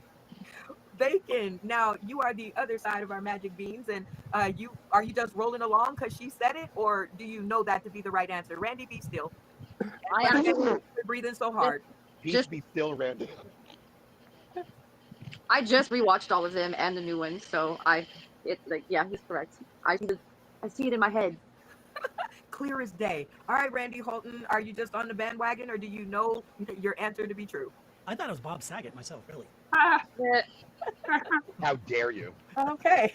Rasta Rabbit to City Insane, do you know the answer to be true, or are you just on the bandwagon? It was the middle of a circumcision. I was going to say Laurie Anderson, but I'm going to go with the group. Okay, I like a good groupie. All right, Santana, give us the right answer and a little background. Well, I decided to come up with as many famous Loris as I could, and that was the most popular one to pop up. So everybody loves Lori Loughlin. So the answer is Lori Loughlin. It is. Okay, did everybody get that right? Yes, I unfortunately. believe so. Okay, well, unfortunately, Santana, you get no points on It's okay. so the cast gets to decide whether you do 3 minutes of comedy or 3 minutes of something else. We still have time for that right now. Or actually, yeah, I think. I thought everybody does the trivia, and the person with the less. Oh, that's right. points. You're right. Okay, I stopped. I went back into old mode. Thank you, Funny Man Green. And since you put me back on track, you're up next. Okay, so the group Jackson 5. How many members was in the Jackson 5? Was it Takeover. Oh, okay. Okay. So this one, in this, I heard Randy Holton first. I saw Santana first, but I heard no sound. So Randy Holton, you're the first. I saw did the right thing and heard. So what's the answer? Well, if I'm guessing right, the Jackson 5 has 5 members because that's why they call it the Jackson 5. Okay. All right, everybody in the studio, if you agree with Randy, leave your camera on. I'm not sure what he said, but if you understood, if you agree with him, leave your camera on. And if you do not, turn your cameras off, and we'll discuss it in a second. At the count of 3. 1, 2, 3. All right. Well, we got a lot of disagreements in the house, but Bacon stuck with you. All right, Bacon. Why did you stick with Randy? Because I don't even think that was one of the answers, but I'm gonna roll with it. So you. I mean, it was in the name. Santana, can you help to explain any better? He hadn't even read the answers yet, but clearly the Jackson 5 had 5 members. Like, Everybody forgot about Latoya. Welcome to math class. All right, Brooklyn, camera on. You disagree vehemently. So camera on and tell us what you think the answer is. Come on, you know one of those Jacksons off one of those kids. There's like an odd 7 Jacksons. One didn't make the cut. Well, at least 2 didn't make it out of 7. But malfunction junction, camera on. Well, you vehemently disagree. So what do you think the answer is? I kind of feel like everybody forgot about Latoya. I mean, she did something, I'm sure, besides get beat on. She did something. Okay, I like it. All right, Brian, the Trailer Park Daddy, camera on. You disagree too. So tell us what you think the answer is. Well, I know the Jackson 5, but you have to count a couple more of the band members too, right? So. Okay. Yeti Vest, camera on. Tell us what you think.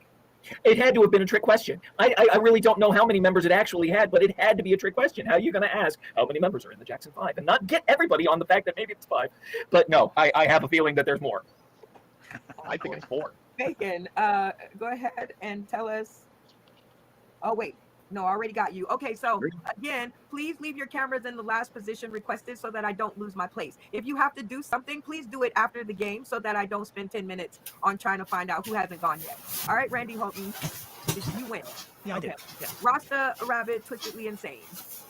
Well, you know anything about the Jacksons? There was 7 of them. Way to go with 7. Only 5 with boys, and he didn't count the girls. And the youngest one, she might have been, or the oldest one was pregnant. So it was 7. There are 9. All right. Well, 9, Funny Man Green, back to the screen. Tell us the answer and give us some background. Okay. But first, can I correct you on the game? I was supposed to read the question and the answer, and they were supposed to guess. Somebody took Not, not just the person that took over. They get, You can't ask me a question and then not give me a chance to answer it. Okay. Okay. Yes, I know what I did, but in the interest of time and you guys going really slow, and we have about 15 minutes to finish this game, I figure we need to get a move on it. So. Okay. All right. Okay. So in the interest of time, the answer is 7. There was 7 of them. Told you.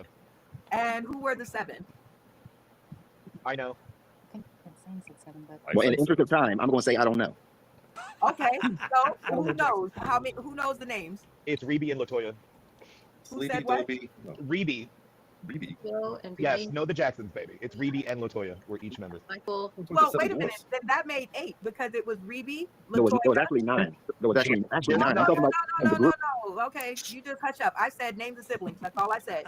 And You since want you didn't want to, in the interest of time, you just hush. Now, Brooklyn. It was Reby, Janet, Latoya, Marlon, Jackie, Michael, of course. That was the easy one. Tito. Jermaine. And Jermaine. Okay. And he said that there was 9, but in the interest of my nosiness, I want to know who was the 9th. No. I'm trying to look it up. Okay. So you said Marlon? Did you say Marlon? Yep. We said Marlon. Okay. You said Marlon. You said Reby. Uh-huh. She was the song Centipede. Okay. So Reby, Janet, Latoya, Tito, Michael, Randy, Jermaine, Tito. You're done. That's 9. Who's Teeter? Tito. The one who just died. He just died like a few months ago. I know who Tito is. I thought you said Teeter. I was like, is that a new one? Okay. No, that's 9. That's 9. But there was only a total. There was only a total of 7 in the group. Because remember, Jermaine left, Michael left, and they had replacements. Yeah. Okay, I'm digging it. So I think they got the answer wrong because I don't think some people said 7, but I don't. Who said 7? Brooklyn. Brooklyn said 7, and there was somebody else that said 7. I can't remember. And yeah, Steven said 7. And Brian got his finger in the air. Oh. Brian, did you say 7? Hello. No, he did say it was more. It was more than 5. He didn't say that. I said it must be 7 because you got to count the band members. That's what I basically was saying. You have to count band members. But I don't care. I won't take the point. We good because y'all cheated last time. Y'all can cheat. Damn you, Dustin. I do remember Brooklyn and Insane. Okay, well, Okay, we're not okay. going to spend too much time on it. If you guys want to look up who said what, you guys can go back and catch the replay of the video because we got to get to some more questions. All Right. right, Brooklyn, your turn. Read your trivia question, give the 3 answers, and you know the rest. All right. In baseball, a balk is a motion from is a wait a second. A balk in baseball is where they award the base runner a base based on something a pitcher does. Is it Take it, man. Randy.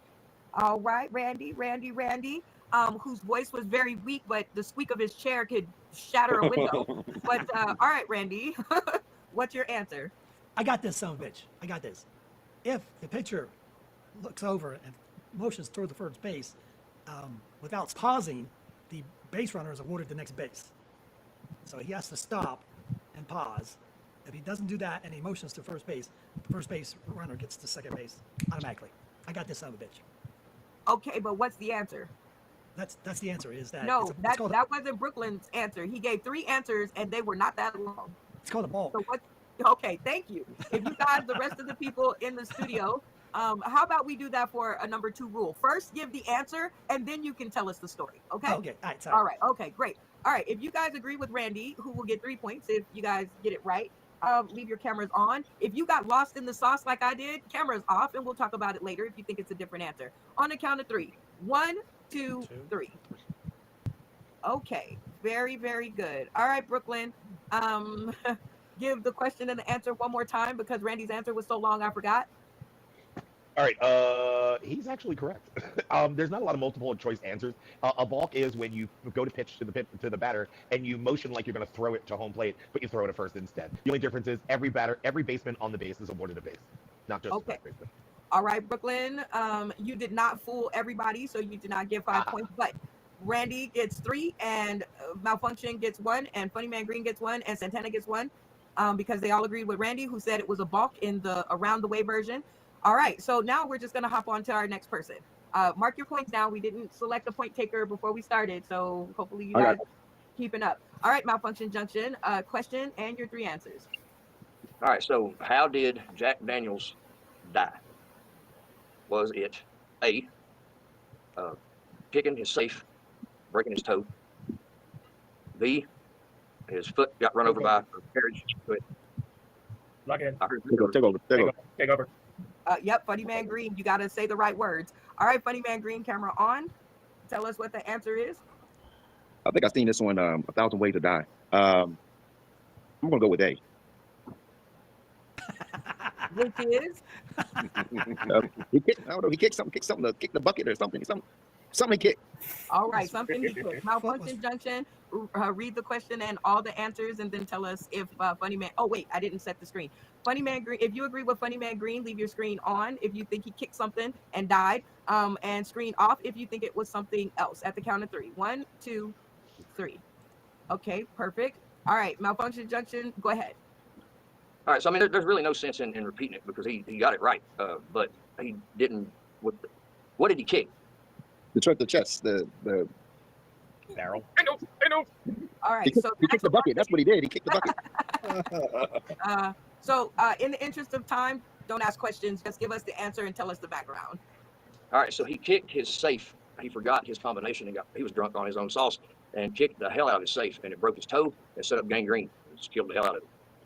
All right. Well, Malfunction Junction, you didn't fool everybody, so you don't get any points. But Funny Man Green, you get 3. Brooklyn, camera off. Please stay in the position. Thank you. I feel like he should get 1.5 for the bucket.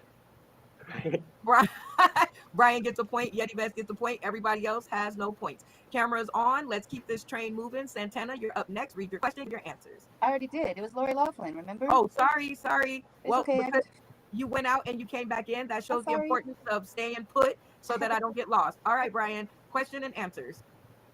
Okay, a group of pandas are most commonly called A, Brooklyn's Fantasy, B, a herd, or C, an embarrassment. Funny Man Green. All right. Camera on. Answer. That's the embarrassment. That joint got me. Damn, I gotta say a herd. Because what did it say? Brooklyn's finest. Brooklyn's Fantasy. Fantasy. Brooklyn's Fantasy. All right, the rest Yeah, of the people yeah. in the I gotta studio, go B. if B. you agree B. with Funny Man Green, leave your cameras on. If you disagree, turn your cameras off at the count of 3. 1, 2, 3. Oh, okay. Well, 4 people stuck with you, so that was good. That's awesome. All right. I mean, 3 people, because Three yeah, people. he's asking the question. All right, Santana, give us the question and answers and tell us about it. I didn't do it. Oh, I keep putting it on you. Who did that one? Oh, it was Brian. I see boobs and I just go straight to Miss the Brenda, you got Okay. food. Black people, all white people look alike. You just look Brian, at it. We do. It's the glasses. I'm telling you, it's the glasses. I thought the same thing. I said it. release the mic. All right, Brian, go for it. Okay, the correct answer is C, an embarrassment. Yes. But I will take Brooklyn's fantasy too. You can have a point back. I mean, who wouldn't? Well, you fooled everybody. We're gonna have to Google that. Wait, hold on. If you went with an embarrassment, turn your camera on. I don't think anybody did. Oh, but these 2, okay, these 3. I don't really think they did, and I'm not counting that one because I didn't ask the question before he gave the answer, so that wouldn't be fair. He gets no points, but actually You got nobody. Oh yeah, you get Points, points. right? Brian gets points. 5. 5 points. All right. See, that's what happens when we rush. All right, Yeti Best, question and answers. Okay, I knew it was an embarrassment, by the way, but I'll go with this. What Family Guy voice actor also has a Cartoon Network hit show playing with his action figures? Is it A, Seth Rogen, B, Seth MacFarlane, or C? Take over. Brian. All right, Brian, camera on. Seth MacFarlane. All right. He's everybody else in the studio, if you agree with him, he looks pretty confident. Leave your screens on. If you disagree, turn your screens off, and we won't talk about it later because we don't have enough time. So it's either you agree or not. On the count of 3. 1, 2, 3. You better hope he knows what he's talking about. Good. All right. Everybody is going with you because they want some kind of points. All right, Yeti Best, give us the answer. I apologize, everybody. You all got it wrong. It was C, Seth Green. Oh boy. All right, Yeti Best, that was really good. You faked everybody out, so you get your 5 points, and we're rocking and rolling. Bacon, question and answer. What is Arkansas state butterfly? Is it the Queen Anne butterfly? Is it the monarch butterfly? Or is it the Diana butterfly? Take over. Uh-oh, Funny Man Green is insisting on getting himself on the board. Camera on, give us the answer. I don't think it's the monarch. So I'm going with C, Which is? which is the last butterfly that she said. The Jackson butterfly. All right. If you're going to Arkansas go with Good Funny Man memory. Green's answer, which is the last butterfly that she mentioned, camera is on. And if you disagree and say that is not the right answer, camera is off at the count of 3. 1, 2, 3. Oh, Funny Man Green, I don't think that was the right answer. But Bacon, give us the answer. He's right. It's the Diana butterfly. It was C. No, it's the Diana butterfly, not the quote unquote last butterfly she said. Oh. That was his answer. So C. no, That's a C. it doesn't matter. I said which is, and he said answer quote unquote video replay the last butterfly she said, and that is Which is not the C. name. Nope, that's not the name of it. The name is what? The Diana butterfly. Right. So It's either A, B, or C. I said C. No. I didn't say A, B, or C. She said A, one kind of butterfly, B, the monarch butterfly, and C, and then you cut her off and said take over. Now, if you want to know how this is played, go to Press Your Luck. It is the first game that they play. If you cut the host off and you don't let them finish, and you give the wrong answer, you do not get the spins to get on the board. It is tried and tested, and it's on an actual show. You have to let her finish, or you can't just say C, whatever C is, because that's your answer. Which is right. It's even worse than that. He let her finish completely and then answered wrong. Everybody, Thanks for the points, David. everybody, cameras on. Is this my sugar? This is the craziness that is true in games, all about love. But for all intents and purposes, that's the part of the game. That's why I give you guys the opportunity to cut her off before she is finished, because it is up to you to either know the answer or not just say C. I don't even know what C is. She could say balloon baby, and you like, yes, Brooklyn. Can we, once the 3 answers are read, and you can't interrupt anymore? Then it's just a regular question, and you just answer it. No, because it makes it fun, because either you have to be hilarious. patient and listen to the question, or you just get no points if you cut her off without the rest of the information. This is an important lesson in life, people. You have to let people finish. If you don't know the answer, let I them always finish. let them finish, Brenda. I mean, I don't Ah, understand. thank you, We're preaching Brooklyn. to the Yeah, he choir does. here. Yeah, I he got the does. T-shirt. That's taking It's it to on the queen. sale. Y'all Well, want to buy one? You can definitely get the "Let Me Finish" shirt with the Brenda Brown on That's it. taking one for for the the love team. of God, just let me finish. You guys are Thank you, but I'm for sorry. the love, but for the love of God. Well, guys, we've come shamefully to the end of another episode, and at the end of every episode, you guys know what we do. We shout out and we give our thanks to everybody who's had something to do with us in our world of comedy and upcoming, and we give our point score, even though there was no point taker, and it's going to take me 8 million years to go back through this video. So be honest, please. And then you're going to crown your game master. Please remember to say my game master is. It's a thing. It goes into the card deck. So please let's brand accordingly. Okay, everybody got me? Yes. Yes. Yes. All right. Great. 30 seconds to do all of this stuff. All right, Rasta Rabbit, Twistedly Insane. I think I have 16 points, and a little hair missing over here. Oy. And my game mistress is Bacon. Oy. Oy, being a Jew isn't easy. And I'd like to thank Lori and Rio and Oil and Rilo and Orly. Those are all the names you can spell with Lori. I'd like to thank Brenda, the Academy, this painting. What else am I supposed to do here? I said my game master, my points, which are wrong, and I mentioned Lori in many different ways. I was just waiting for more of your hair to fall out. But shout out to you, Rasta Rabbit, Twistedly Insane. It's always good to have you back on the show. We haven't seen you in some months. Please come back and join us. But as a newbie on the show, I get to ask you your 3 bonus questions. So are you ready? Certainly. Number 1, did you have a good time? Yes, I'm high right now. A high Rasta Rabbit. Okay. Number 2, what did you think about the cast? They're amazing. I don't know where you found them, but it's probably how you found them in the street. I don't know. I love it. Number 3, will you come back soon and join us for another episode? I'll have my girl check with my schedule, and they'll get in touch with your girl, and we'll do lunch. We'll do lunch. And hopefully you won't hypnotize the waitress. All right. Randy, Remember, 30 seconds to shout out, point score, and crown your game master or mistress. I'd like to shout out to Lori and James and Mikey for being in the show. They did a great job. They surely did. My point score is 5. 5. Weeblo's- All right. And your game master is? That's Weeblo's honor right there. Weeblo's honor. Game master goes to David Green. That poop story was pretty good. Well, we shout you out, Randy Holton. Thank you for coming by and sharing your 10,987th and 1 episode with us. It's always fun and entertaining. Miss Bacon, 30 seconds on the clock, point score, shout out, and crown your game master or mistress. All right, well, I want to shout out everybody that's watching right now. Like, thanks, Matt. Thanks, Nacho. Like, I love you. I hope you're getting better every day. Let's see, my points. It says I had 8, and my golden shout out goes to you, Miss Brenda. Like, thank you. This has been so much fun. You had me back. We're sizzling tonight. We're sizzling. And of course, my shout out. Wait a minute. Did you appoint your game master? You did not. Crown your game master. My game master goes to Santana. Like, I'm so proud of them for like just jumping in head first. Like, I'm trying to tell her to sit still and do things, but I don't listen very well, and they listen worse than I do. But they're great job. Oh my God. Well, shout out to you, Ms. Bacon. Again, I want to say publicly to all 9 of the people who are tuning in today, tomorrow, and beyond. Shout out to you, and thank you so much for putting a graphic to my vision. It was just in my head until you and Nacho Bryan rescued me. What is it? Zach No Breaks Estrada was on the team, but he zoomed on over to Kansas, I think. And I'm not clicking my heels. So shout out to you, Ms. Bacon, for taking on the extreme task that it was for 4 people, just taking it and saying, I don't even need you 3. Just sit the hell down and I will do it myself, and doing amazing, because as a team, we are amazing. But when I see one shiny star shoot to the top, I'm not a hater. I am not a hater. So shout out to you and keep up the great work. Yeti Vest, 30 seconds on the clock to a shout out, point score, and crown your game master. All right, I'd like to firstly shout out Lori. I know you like to run, and I hope we haven't run you off, and I got a question for you. How does it feel to have a full head of luxurious, glorious hair? I wouldn't know.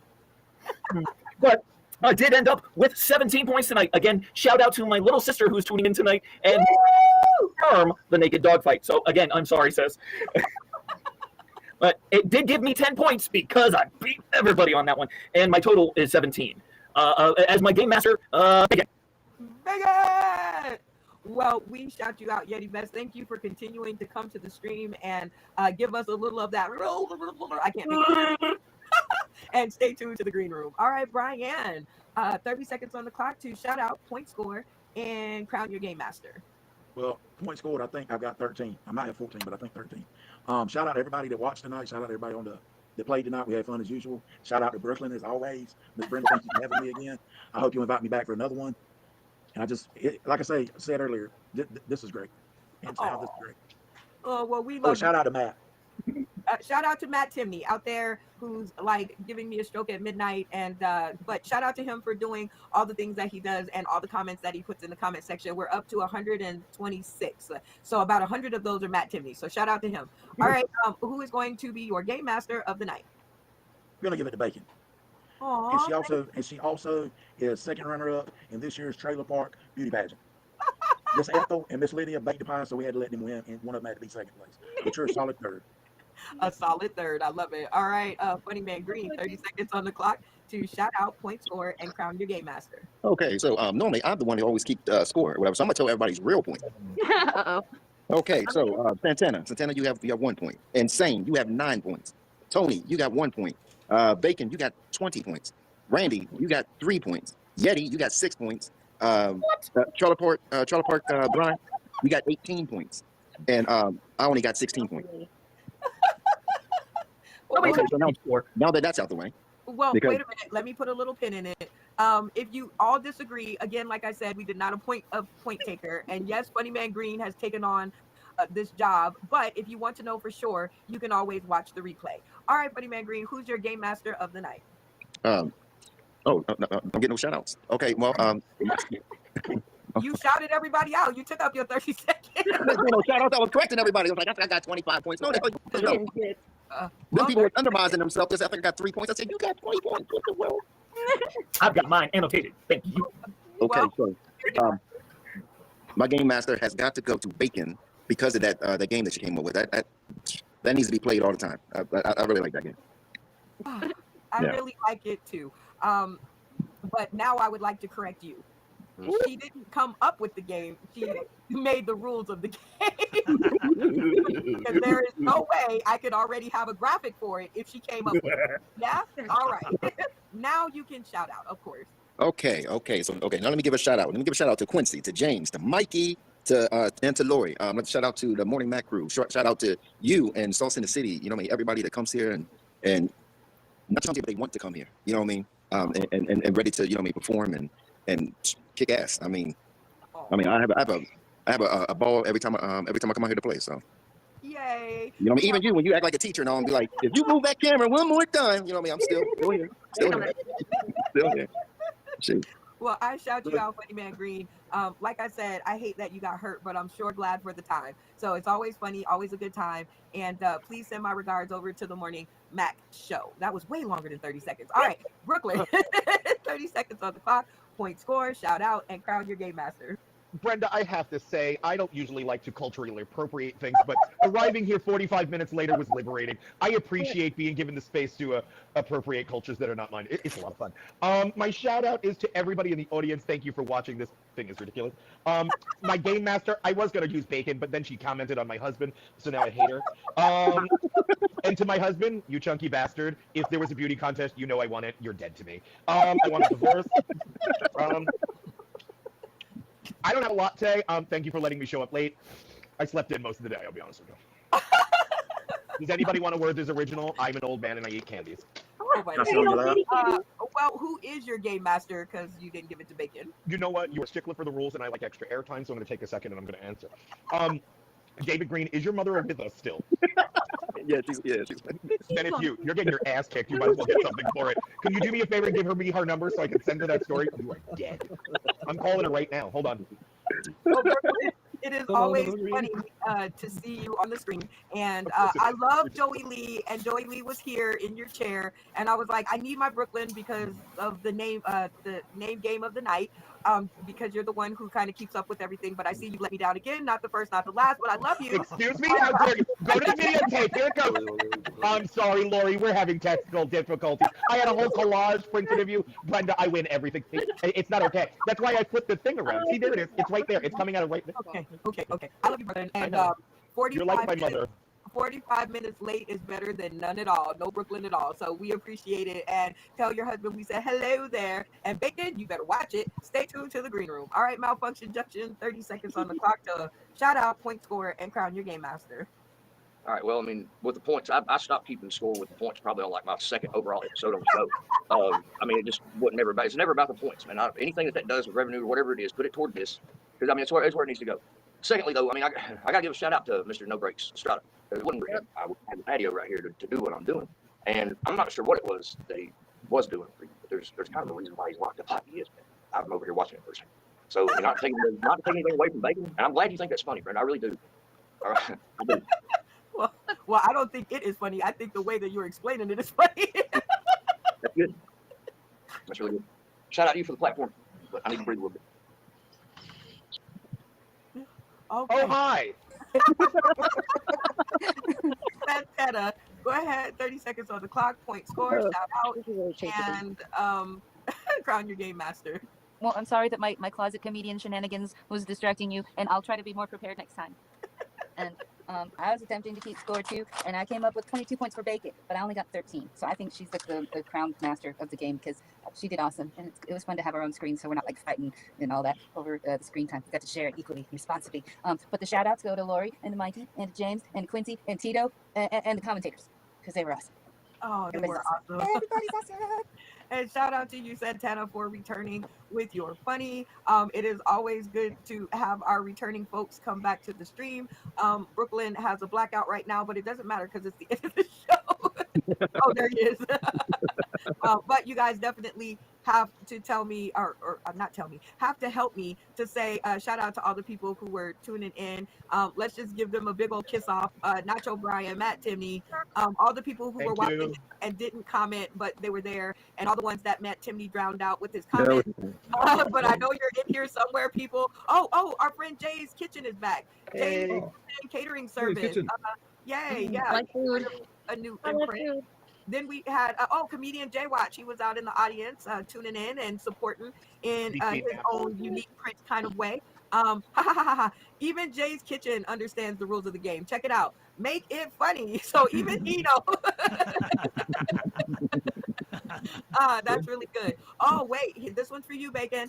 Bacon is so beautiful. Yes, she is. Yay. Oh, I got y'all fooled. Thank God I'm not easily jealous.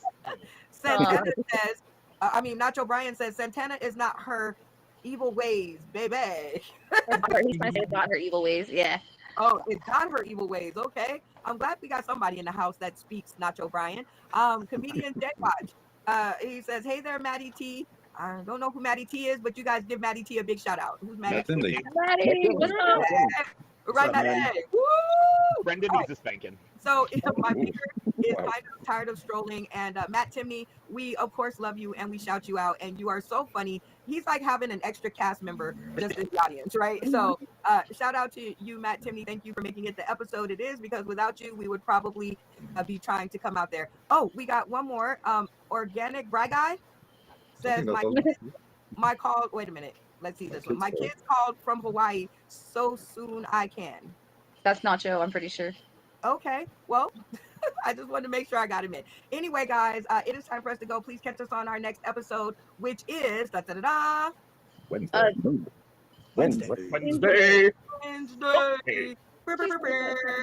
And because we did add this onto the show, which is the name of the night contest, and that gets the person who did the best job 10 additional points. So it's still anybody's game. On our way out of the episode, like I said, we could play an old dry video, but because we have so much talent in the house, we're going to have someone take us out. So we're going to do a cast vote. Everybody gets a chance to answer. So first up is a Rasta Rabbit, Twistedly Insane. You're going to tell me who takes us out of the episode and who do you think gave the best name of the night sleazy plugins.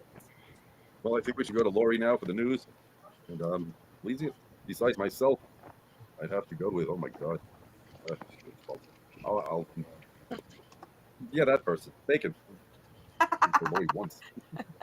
Great name on the Bacon. You should thank your mother. All right, Randy Holton, who do you think gave the best name of the night sleazy plugins, and who do you think should take us out of the episode?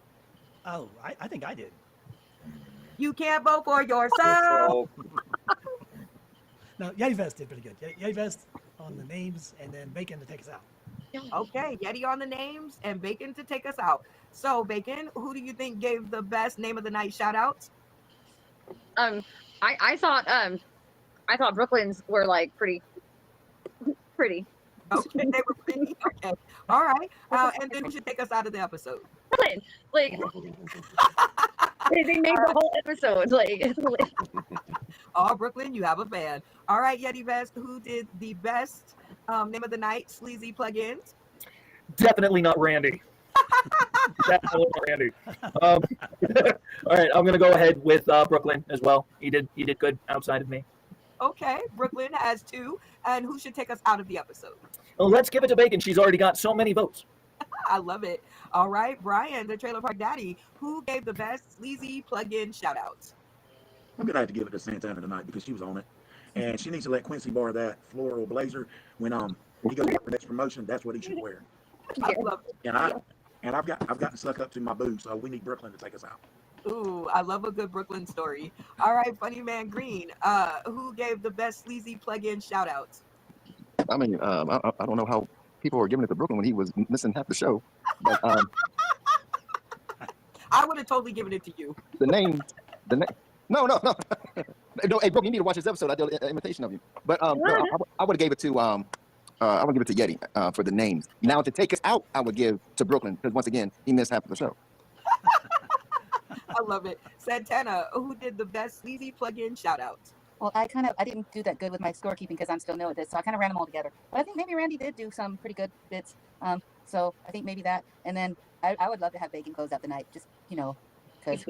Just because you guys are beans and bacon and peanut butter on the side, we're gonna have to make a dance. All right, Brooklyn, great shot of your fan, I guess. You have at least one. So who did the best sleazy plug-in shout-outs? With my limited experience on the show today, I'm gonna go with Yeti. I'm just trying to be nice to people and animals, so I'm gonna say Yeti.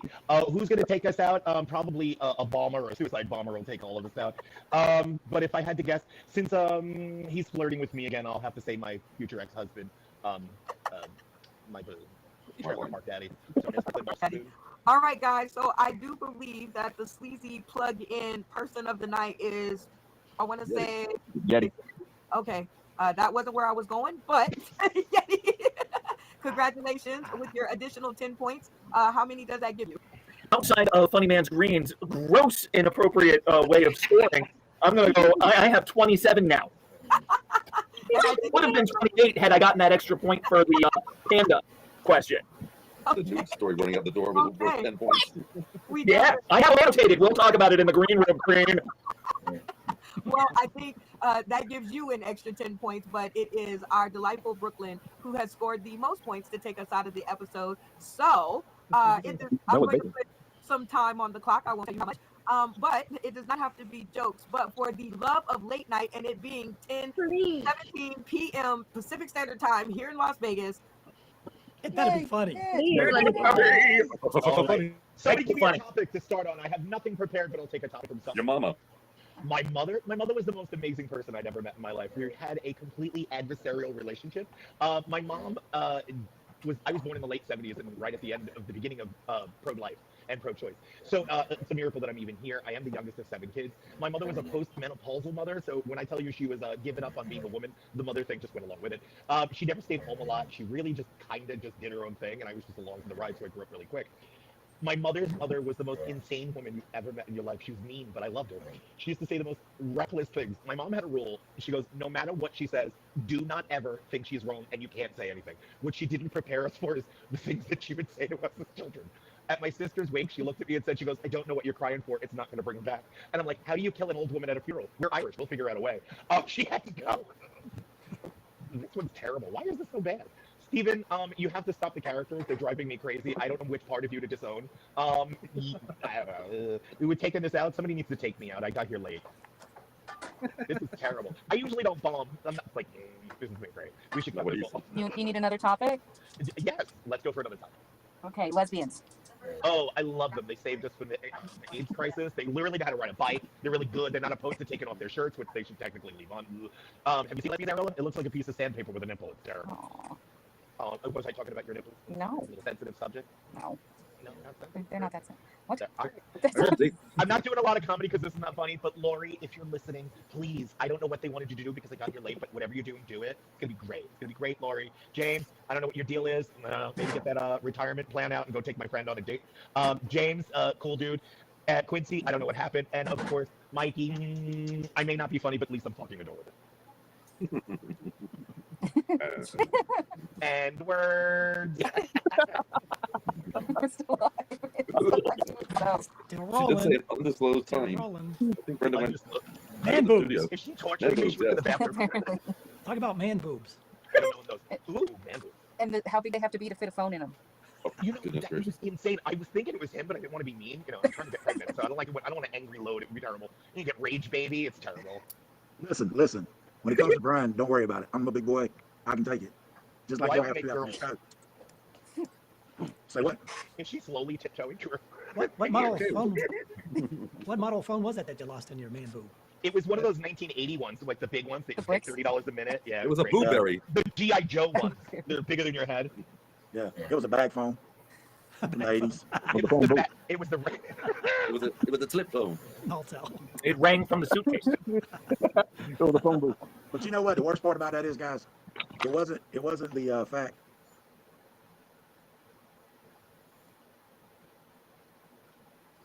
I finally went to my doctor.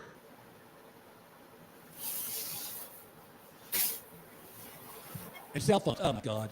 You know what would be a dream for me? Is if we could all walk in mass down to the Great Salt Lake and you all could watch me just chunk that cell phone in the water. I hate these things. I hate them. And I'm going to show remember the old days? Oh, they were so much fun. Remember answering machines? You come in, the light wasn't flashing. You didn't have friends. You didn't care. Or remember you'd call somebody, they didn't answer. You go, I'll call them back later on today. Nowadays, we got to know where everybody is 24 hours a day. It drives me nuts. I got a buddy. Maybe you got a friend like this. I could be sitting on the toilet, and I'll hear his ringtone go off, and I go, I'll call him back later. As soon as the phone stops ringing, my phone goes ding, and it's him texting me saying, don't you hear me calling you? You got a friend like that?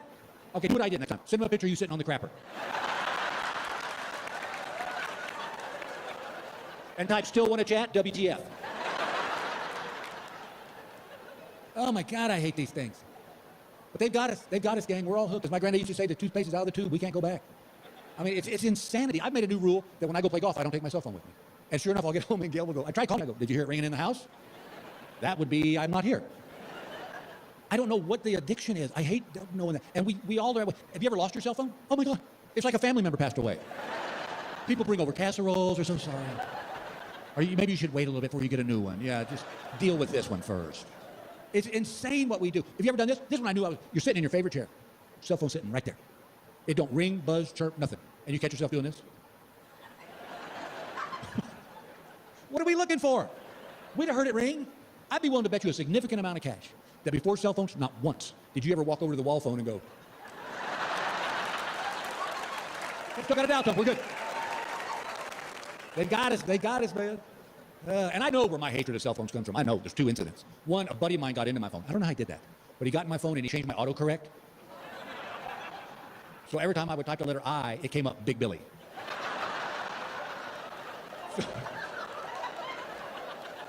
So if I text you and said, hey, can I stop by your house later? It came out, hey, can Big Billy stop by your house later? And then you'd read it and go, what a jackass. Who calls himself Big Billy? And then I'd see it and text you back and go, look, I don't really call myself Big Billy. But then that came out, look, Big Billy really didn't call himself Big Billy. I couldn't get it off my phone. I had to go to a phone store and have a 17-year-old kid fix my phone. Well, while he's fixing my phone, I'm telling him the story. And he goes, well, I can help you get back at your buddy. I said, I'm all ears. He said, can you get in his phone? I said, oh, yeah. I said, everybody gets in his phone. He's an idiot. He tells everybody his code. And I'll tell y'all, it's 2337. Well, if you look at it, it spells out beer. So proud of that. Now, don't think for 1 second there's not somebody in this theater going, you know what, that's not too damn bad, actually.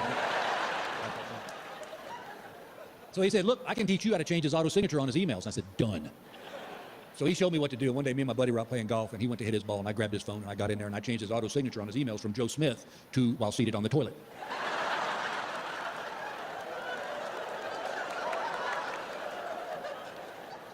Well, about a week went by. I got a text and said, hey, jackass. He said, not everybody's a paid comedian. He said, in case you've forgotten, I'm a financial advisor. And I have people's retirement funds in my hand. And they don't really see the humor. When I send them an email saying, hey, just went over your portfolio, while seated on the toilet. So I texted him back and said, well, Big Billy apologizes. Thank you. The other one, and this one was awkward. Gail and I were getting new cell phones, and I said, baby, you're going to have to set these up because I'll screw it up. She goes, no worry, I got it. So she's setting up our new phones. But when she got to the contact information, instead of putting my name, Bill Engvall, she put my lover. She thought it'd be cute that when I call, she'd go, look, my lover's calling. Well, what I didn't know is that when you forward that contact information to someone, that don't change. So what happened was, we were getting ready to sell our house, and we discovered there was some mold in the crawl space of the basement. So Gail said, look, I found this mold guy, you deal with him. I'm like, done, I'm all over it. So I called the mold guy. He comes out, sprays the basement. Well, we sold the house, and the couple that bought the house discovered there was still some mold in the crawl space of our basement. So I called the mold guy back. But what I don't realize is he's left his phone at the golf club he belongs to, and I guess the manager found Sam's phone and realized it was Sam's, put it in his coat pocket. Figuring Sam would get down the road a piece, realized he'd left his phone, come back and get it. Who chooses at that proper moment to call but me? His lover.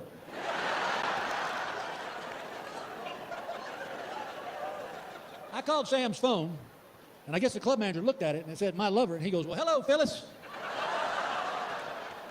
I said, who's Phyllis? Big pause. He goes, oh, I'm sorry. He said, I just assumed this was Sam's wife. And I said, oh, I didn't even know he had a wife. Oh, it gets worse. I said, he's just a fellow who services me.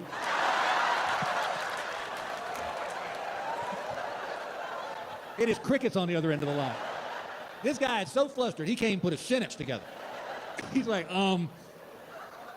well, would you like to leave a message? Now realize I don't know, it says my lover on the phone. So I said, yeah, just tell him I need him back in my crawl space ASAP.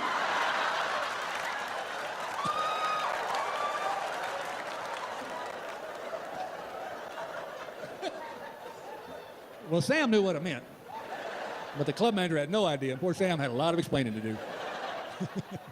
But other than that, things are good. You know, I got to be honest with you. I joke about it, poor Gail, poor thing, because she's done none of it probably. I just exaggerate everything. But I'll tell you something about that woman. She is without a doubt the most patient woman on the planet because she's married to me.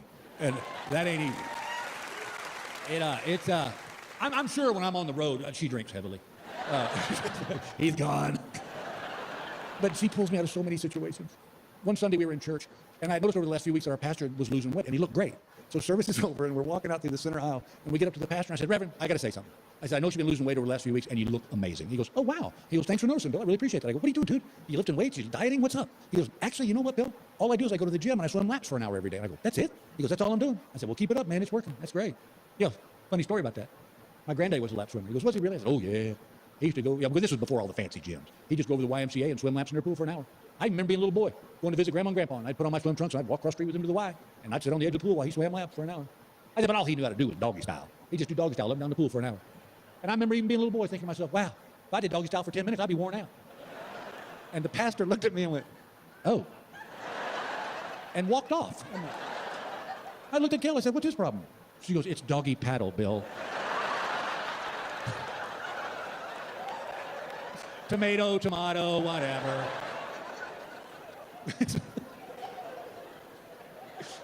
It's like one night, she went out with her girlfriends to one of these lady parties, you know, where they sell like lingerie and stuff. Well, by the time she got home, I was in bed watching a football game. She walked in the bedroom. I said, hey, how was the party? She goes, it was great. She goes, me and my friends had a blast. I go, well, good. I'm glad you went. She goes, I bet you will be.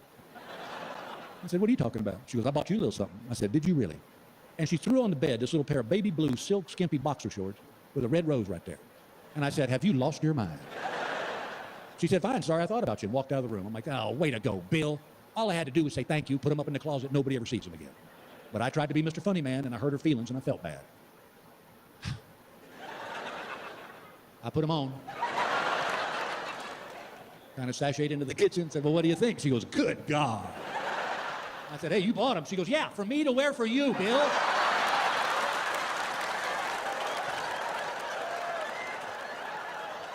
Whoops. Let's just say the words hanging out didn't quite cover it.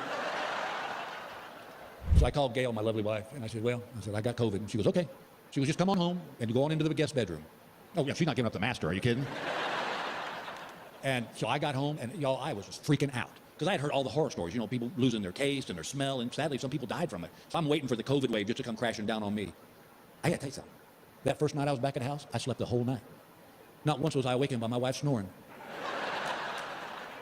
And I love her to death, but this woman can throw down some snoring. I'm not talking little kitten purring. I'm talking Night of the Walking Dead. This is what I would try to go to sleep to every night, too.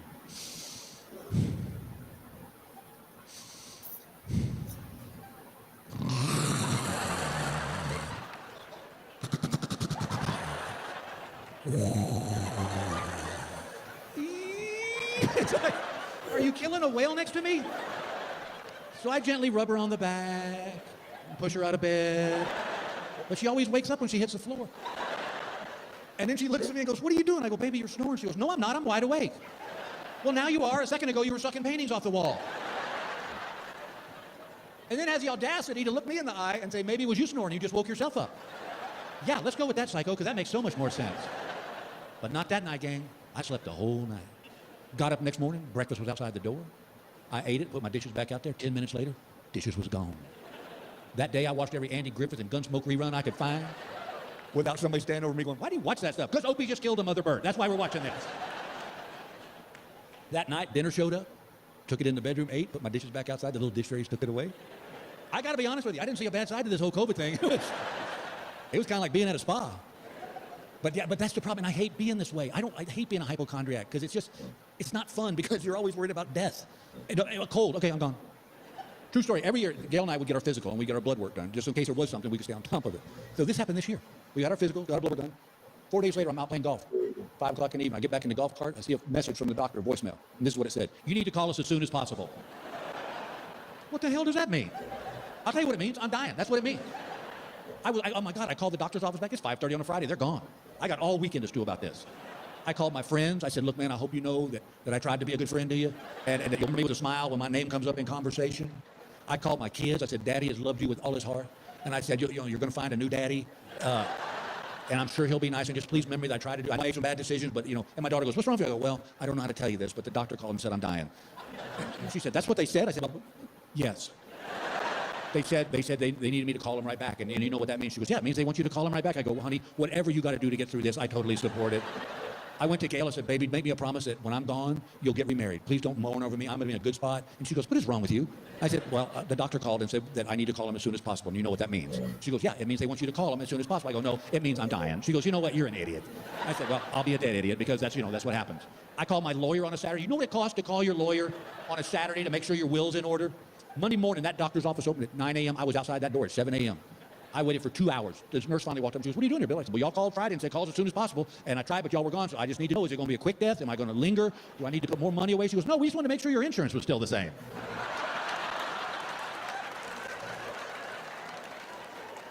I'm going to need to make some calls. But that's what happens as you get older. All your conversations change. When you're in your 20s and 30s, you talk about girls and fast cars and movies and stuff. Then you get to 40, 50, you start talking about politics and sports. Then you get to my age at 65 and older, and all your conversations are about medical issues going on with you. I don't care how a conversation starts, it'll somehow come around to somebody's colonoscopy.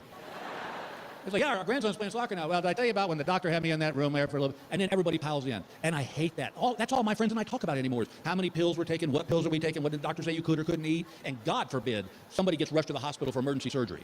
Then we become like witnesses at the Amber trial, Johnny Depp trial. What is it? Well, then what'd he say? What'd he say? Because you know what's next. It's going to be you, so you want to be ready, right? We have a friend who's a little bit older, and he swears he had a heart attack, but he didn't. But we keep asking about it because it's so fun to hear him tell the story. Because he becomes like a war hero in a Ken Burns documentary. It was Tuesday, 0700. I just driven through the Hardee's drive-thru, got a bacon, egg, and cheese biscuit when my heart was under attack. I reached for my cell phone, but I knew communications with my left arm had been cut off, and I knew that the nearest hospital was 7 clicks away. And that's when the panic set in. I remember screaming, "You're not taking me, Charlie!" Then he asked his wife, "How was Joe's heart attack?" I said, "Oh, he didn't have a heart attack. He gets gas every time he goes to Hardee's." And he calls me screaming, "I'm dying, I'm dying." And by the time I get home from the Walmart, he's asleep on the couch. And we're all like, "So?" But that's what happens as you get older, man. It's like, oh my God. This is how bad it's gotten. This happened today. I had to put my glasses on to help me get my contact lenses in. And COVID wasn't just all about medical issues either. COVID had forced a lot of us to reevaluate our marriages. I know where you are. I'm one of them. My lovely bride and I have been married for 40 years. Thank you. But let me tell you something. The reason we've been married for 40 years is because I go away. I often tell her I'm the perfect husband. I go on the road, pick up a check, come home, drop it off, leave again. But COVID hit, and now we're together 24/7, and we had a little adjusting to do. I learned a lot about Gail that I didn't know. You would think after 40 years of marriage, I'd know everything there is to know about this woman. But I learned a lot. I learned that she's addicted to Bed Bath & Beyond. And I think they ought to call it Bed Bath & Beyond your budget. She just buys crap. One day she came in and she goes, we need to go to Bed Bath & Beyond. I said, for what? And she goes, I need to get clothes hangers. Don't we get them free from the cleaners? She goes, no, I need these special kinds. You ladies will know what I'm talking about. She said, I need the kind with the velvet on. I said, for what? She goes, so it keeps my dress from falling off. That's been our problem for 40 years. My other favorite was, we need to go to Bed Bath & Beyond. I go, now for what? And she goes, she said, I need to get guest towels. I go, for what? She goes, so when people stay with us, Bill, they have towels they can use. I said, well, here's a thought. We have a washer and dryer. And those folks don't live with us, so they don't know that our regular towels ain't our guest towels. And if they bitch about it, screw them, they can go stay at the Hilton. I said, you're just buying crap. She goes, well, you buy crap at Bass Pro Shop. I said, no, ma'am. I buy essential items at Bass Pro Shop. She goes, like what? And I said, like, I need a cooler that knows whether to keep my beer cold or my coffee hot. That's essential. She goes, you're an idiot. I go, I'll be an idiot with a cold beer. That's what I'll be. And then she pulled this one on me, this. So when I do shows, part of my responsibility is I do radio interviews. So I'll wait for the radio station will call me. We'll do an interview. And invariably, it was what happens. So I was waiting all morning for the radio station call, and I had like 3 cups of coffee. And I had to pee. And I've got to that age, and some of you guys know, we're at that age that when your body says, I got to pee, it's not like I got to pee in a couple hours. It's like, find a bathroom now. True story, y'all. True story. We were driving from Denver. You know where Little America is? Okay, we were one exit away. Gail said, I need to stop at Little America because I got to pee. I said, all right, fine. We got one exit away, and I whipped off the side of the road and had to pee on the side of the road because I couldn't make it another exit. So I'm waiting for the radio station to call. I know what's going to happen. As soon as I set my phone down and go to the bathroom, they're going to call. So I take the phone with me into the bathroom. And I'm peeing, and they call. So I can't flush the toilet because I'm in the bathroom, and they'll hear it. So I'm doing the interview and just talking. And I go, hey, I'm looking forward to the great shows. The last 2 shows in Salt Lake, it's going to be awesome. Y'all get some tickets. Come on out. We're in New Year's Eve together. And they go, well, Bill, we're really thrilled. You're in your tour there in Salt Lake City, and you're going to have a blast. People are going to come out. We'll get everybody out there. And Gail walks in to the bathroom. And she looks at the toilet and reaches down and flushes the toilet. I'm looking at her like, what are you doing? She goes, there was pee in the toilet. That's disgusting. Flush the toilet. I go, I'm doing an interview. And she knew she was wrong because she ran out. Well, now I got the dilemma. Did they hear me flush the toilet? Should I address it or should I just stay over it and act like nothing happened? I figured that's the best option. So I kept doing the interview, and they said, all right, well, we'll talk to you next time. Listen, thank you guys for putting it on the air. You guys have always been big supporters, and I really appreciate it. Bill, we love you. Thanks a lot. And they go, hey, don't forget to wash your hands.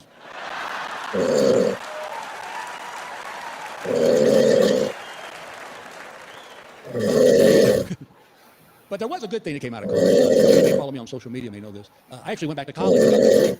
Yeah. Only 46 years later. So if you got a kid on the 5-6 year plan, relax. Yeah, I just got tired of being the only person in our family didn't have a degree. And also because the first time I went to college, it did not go well. I didn't say that. It went great. Just not for study. Because you got to understand something. When I was a kid, I was a parent's dream.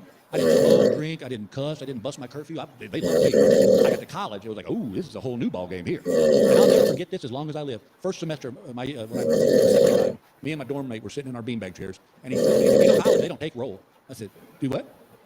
He goes, yeah, they don't care if you go to class. I go, well, me and college are going to get along just fine. I realize you don't go to class, you don't learn nothing. Y'all, my first semester grade point average was .76. That's lower than dumb. Oh, and then I discovered that studies went right out the window.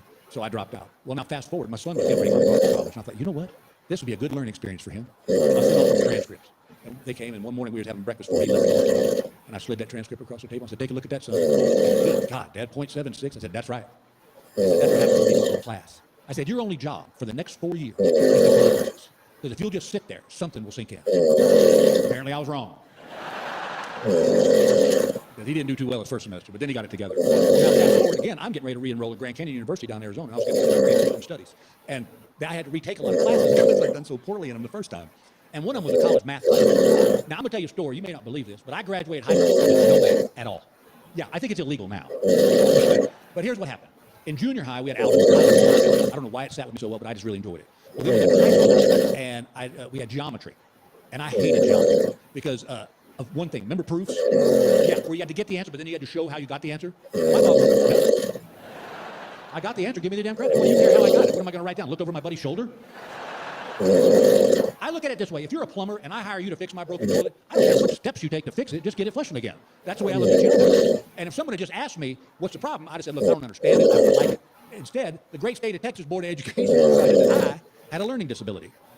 My senior year, they put me in a remedial math class. Well, that was me and 6 other idiots sitting in a room with these gigantic headphones on, and this would go, 2 plus 2 is...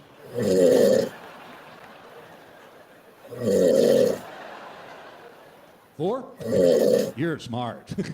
Well, hell, I aced that. Well, now I re-enroll in college, and I got to retake it. They assume that you had algebra 1, 2, and 3, and 4, geometry 1, 2, and 3, trigonometry, physics. I had none of that. So now I'm in a class that they're wanting me to do algorithms and Excel, and I thought, I'm not going to get my damn degree because I can't pass a math class. I thought, oh, I know what I'll do. I'll get Gail. She got straight A's in college. My friends, it was at that point in my life that I realized my wife will never be a tutor. She does not have the patience for it. This would be a typical conversation between me and her. Hey, I don't understand how they got the answer to that math problem. She goes, well, how can I make it any easier? It's right there in front of you in black and white. I go, I don't care if it's on pink paper with blue polka dots. I don't know how they got that answer. She goes, well, what do you want me to do? I go, tell me how they got the answer. She goes, well, then that'd be cheating and you haven't really learned anything because it's just me doing the math problem. So how do we deal with this? I said, here's how we deal with it. You're fired. And then I got a real tutor and he got me through it. But here was my question. I was getting a Christian studies major. Why does a Christian studies major even need a math class? Right? All I need to know is there was 12 apostles, 10 commandments. He spent 3 days in a grave. Boom, aced it.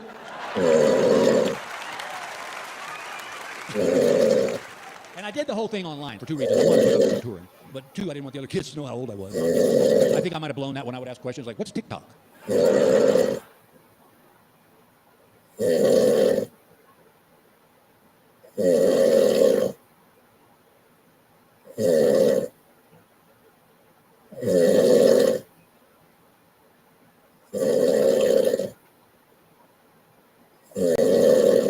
And COVID wasn't just all about medical issues either. COVID has forced a lot of us to reevaluate our marriages. I know where you are. I'm one of them. My lovely bride and I have been married for 40 years. Thank you. Let me tell you something. The reason we've been married for 40 years is because I go away. I often tell her I'm the perfect husband. I go on the road, pick up a check, come home, drop it off, leave again. But COVID hit, and now we're together 24/7, and we ain't really nothing to do. I learned a lot about Gail that I didn't know. You think after 40 years of marriage, I'd know everything there is to know about that woman. But I learned a lot. I learned that she's addicted to Bed Bath & Beyond. And I think you ought to call it Bed Bath & Beyond your budget. She just buys crap.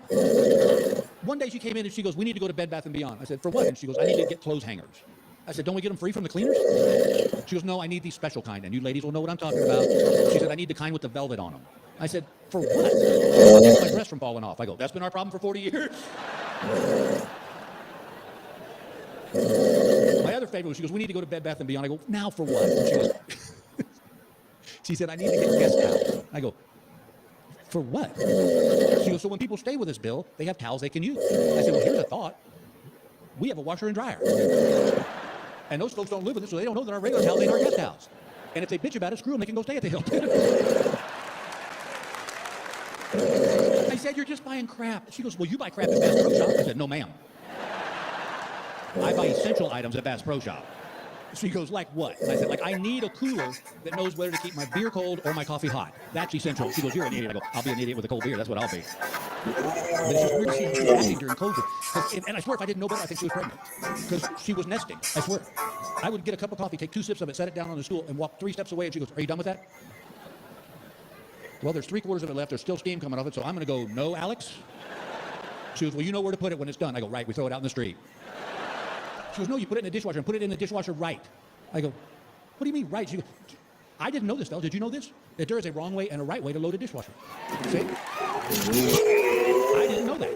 One night we had dinner, and we finished dinner, and I took my plate and the silverware, and I walked to the dishwasher, put them in there, shut the dishwasher. Here comes Gail right behind me. Opens up, starts rearranging. I said, what are you doing? She goes, you put them in there wrong. I said, what are you talking about? She goes, Bill, you can't put bowl, plate, cup, plate, cup, bowl, plate. I go, why not? She goes, they won't get clean. I said, have you ever actually been inside a dishwasher? Here's something else I didn't know, gang. Did you know that women can have a bad day and blame the whole day on their hair?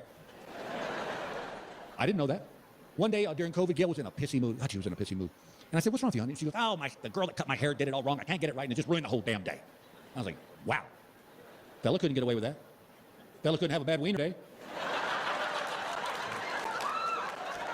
What? We do. Some days it looks good, doesn't it, boys?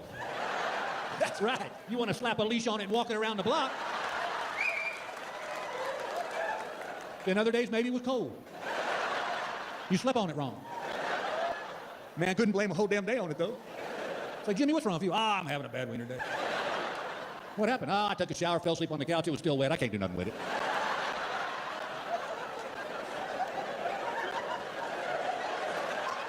I'm going to guarantee you right now there's somebody in this theater going, that is a bored human being right there.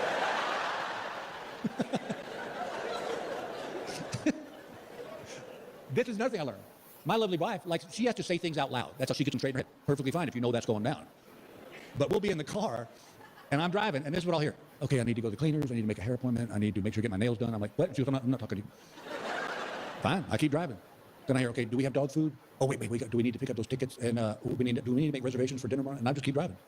And she goes, are you going to answer me? Yeah, if I knew who you were talking to.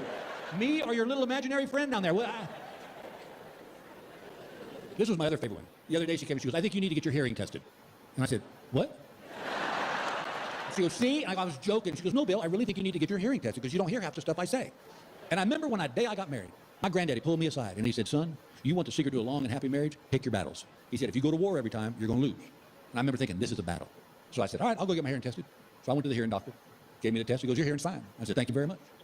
Went home. Gail said, how'd it go? I said, he said, my hearing's just fine. She said, well, how is it you don't hear half the stuff I say? I said, it's funny you bring that up. Because he said that maybe you shouldn't wait till you're at the other end of the house before you start talking to me. Look at the women, fellas. Look at them. They know it's in their little bullet in their arsenal right there. I swear to God, Gail and I could be sitting in the same room for 3 hours. Not a word is said. I get up and walk to the other end of the house and I hear this. Just come on. Now I got to come back in and go, what? You see, you're hard of hearing. I go, no, dogs couldn't hear what you were saying. I'm at the archery range. I had little flip-tips on my arrows. I shot my bow and